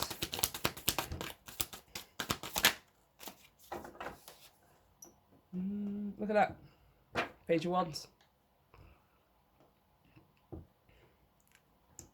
Message. Messages. Bottom of the deck, Judgment. It's going to come out of nowhere. I do feel like it's going to come out of the blue. High Priestess. Following your intuition.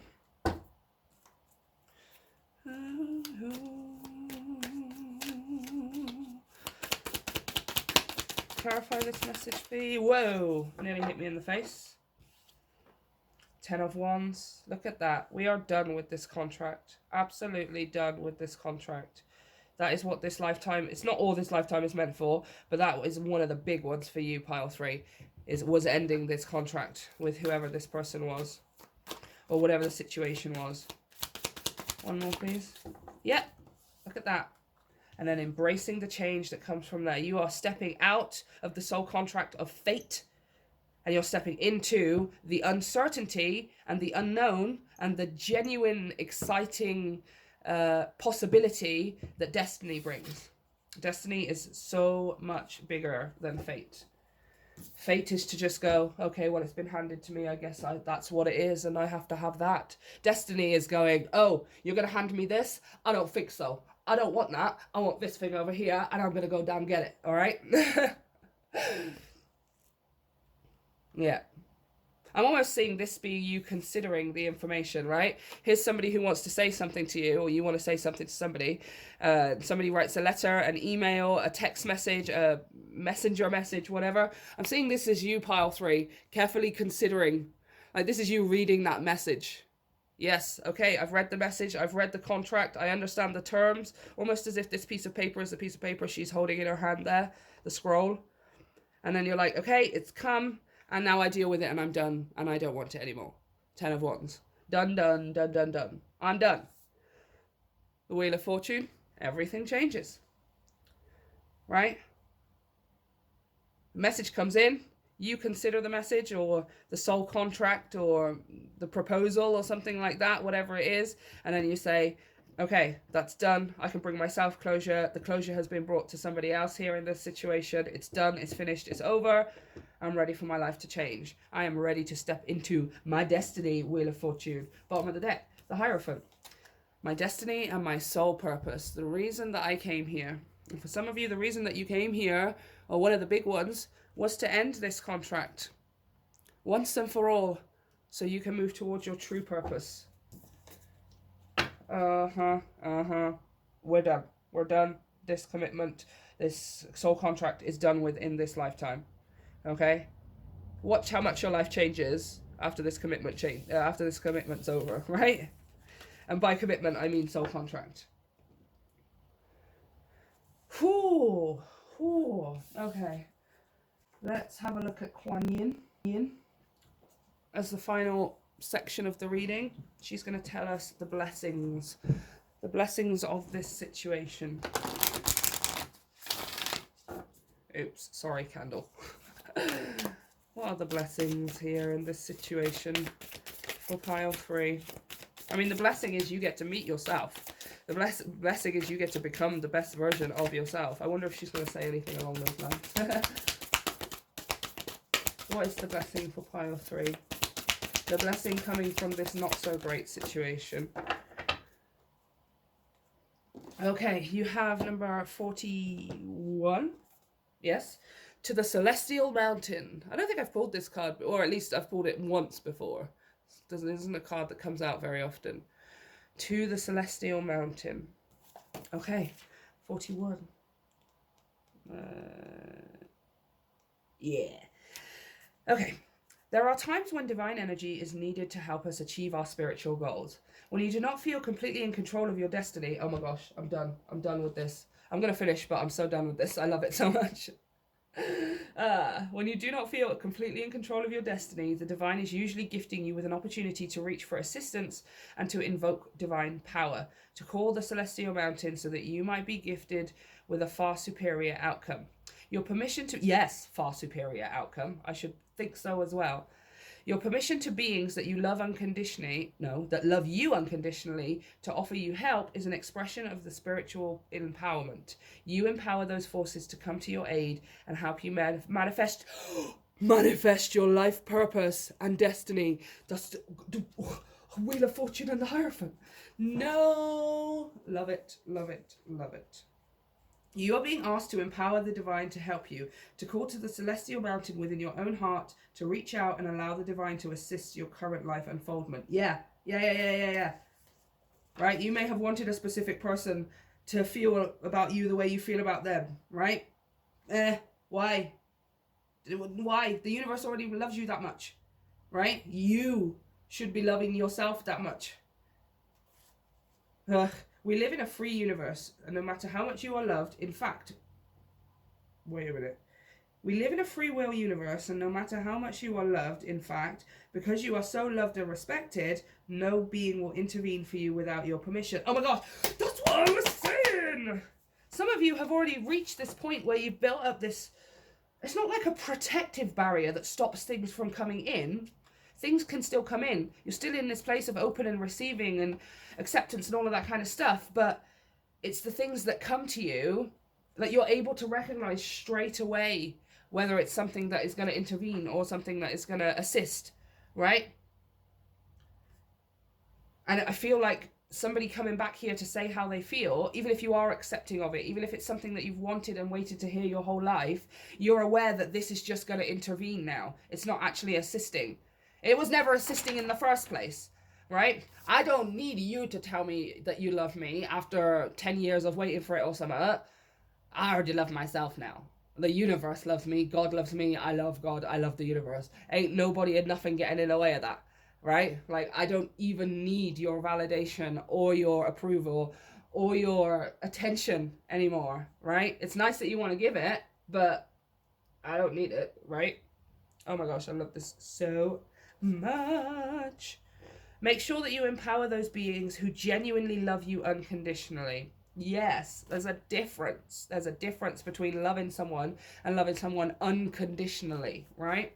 When asking for help, always say 3 times, I call on those beings who love me unconditionally. And then say, I thank you for your clear guidance and assistance on this matter so that I may grow in my own spiritual mastery with peace, love and joy of my own free will, so be it. Ooh. I'm going to read that bit again. Okay, when asking for help, always say 3 times, I call on those beings who love me unconditionally. Then say, I thank you for your clear guidance and assistance on this matter so that I may grow in my own spiritual mastery with peace, love, and joy of my own free will. So be it. Oh, I like that there. I like that there. Very, very, very. Especially for those of you who are going through it and you're still at the beginning stages of this, where it's hurting, where you're confused, where you're praying and wishing that somebody would come back and fix things. Trust me, you'll head into a place where you ain't even gonna care anymore. All right? There is a reason that it happened, and it's to get you to that point where you're like, oh, you want to tell me how you feel? Oh my gosh, go for it. But I'm just going to carry on with the rest of my life. I'm not stopping to come back and mess around, right? I'm getting on with the rest of my life. I love myself too much. I love myself too much. Wow. Okay, pile 3. I'm going to leave it there because this has been a really long reading, as I said it would be. Please let me know how this resonates for you, and of course let me know how things unfold over time. You can come back anytime and write down in the comments section to update me if you want to. And hit like and subscribe if you haven't already to help me grow my channel. And you can also check out all of the information down below for private readings via the link to my website, as well as energy donations, social media, and the brand new podcast, which will be returning shortly, you guys, because Filara is not just tarot, and I'd like to invite you into my world. Take care, Pile 3. See you next time.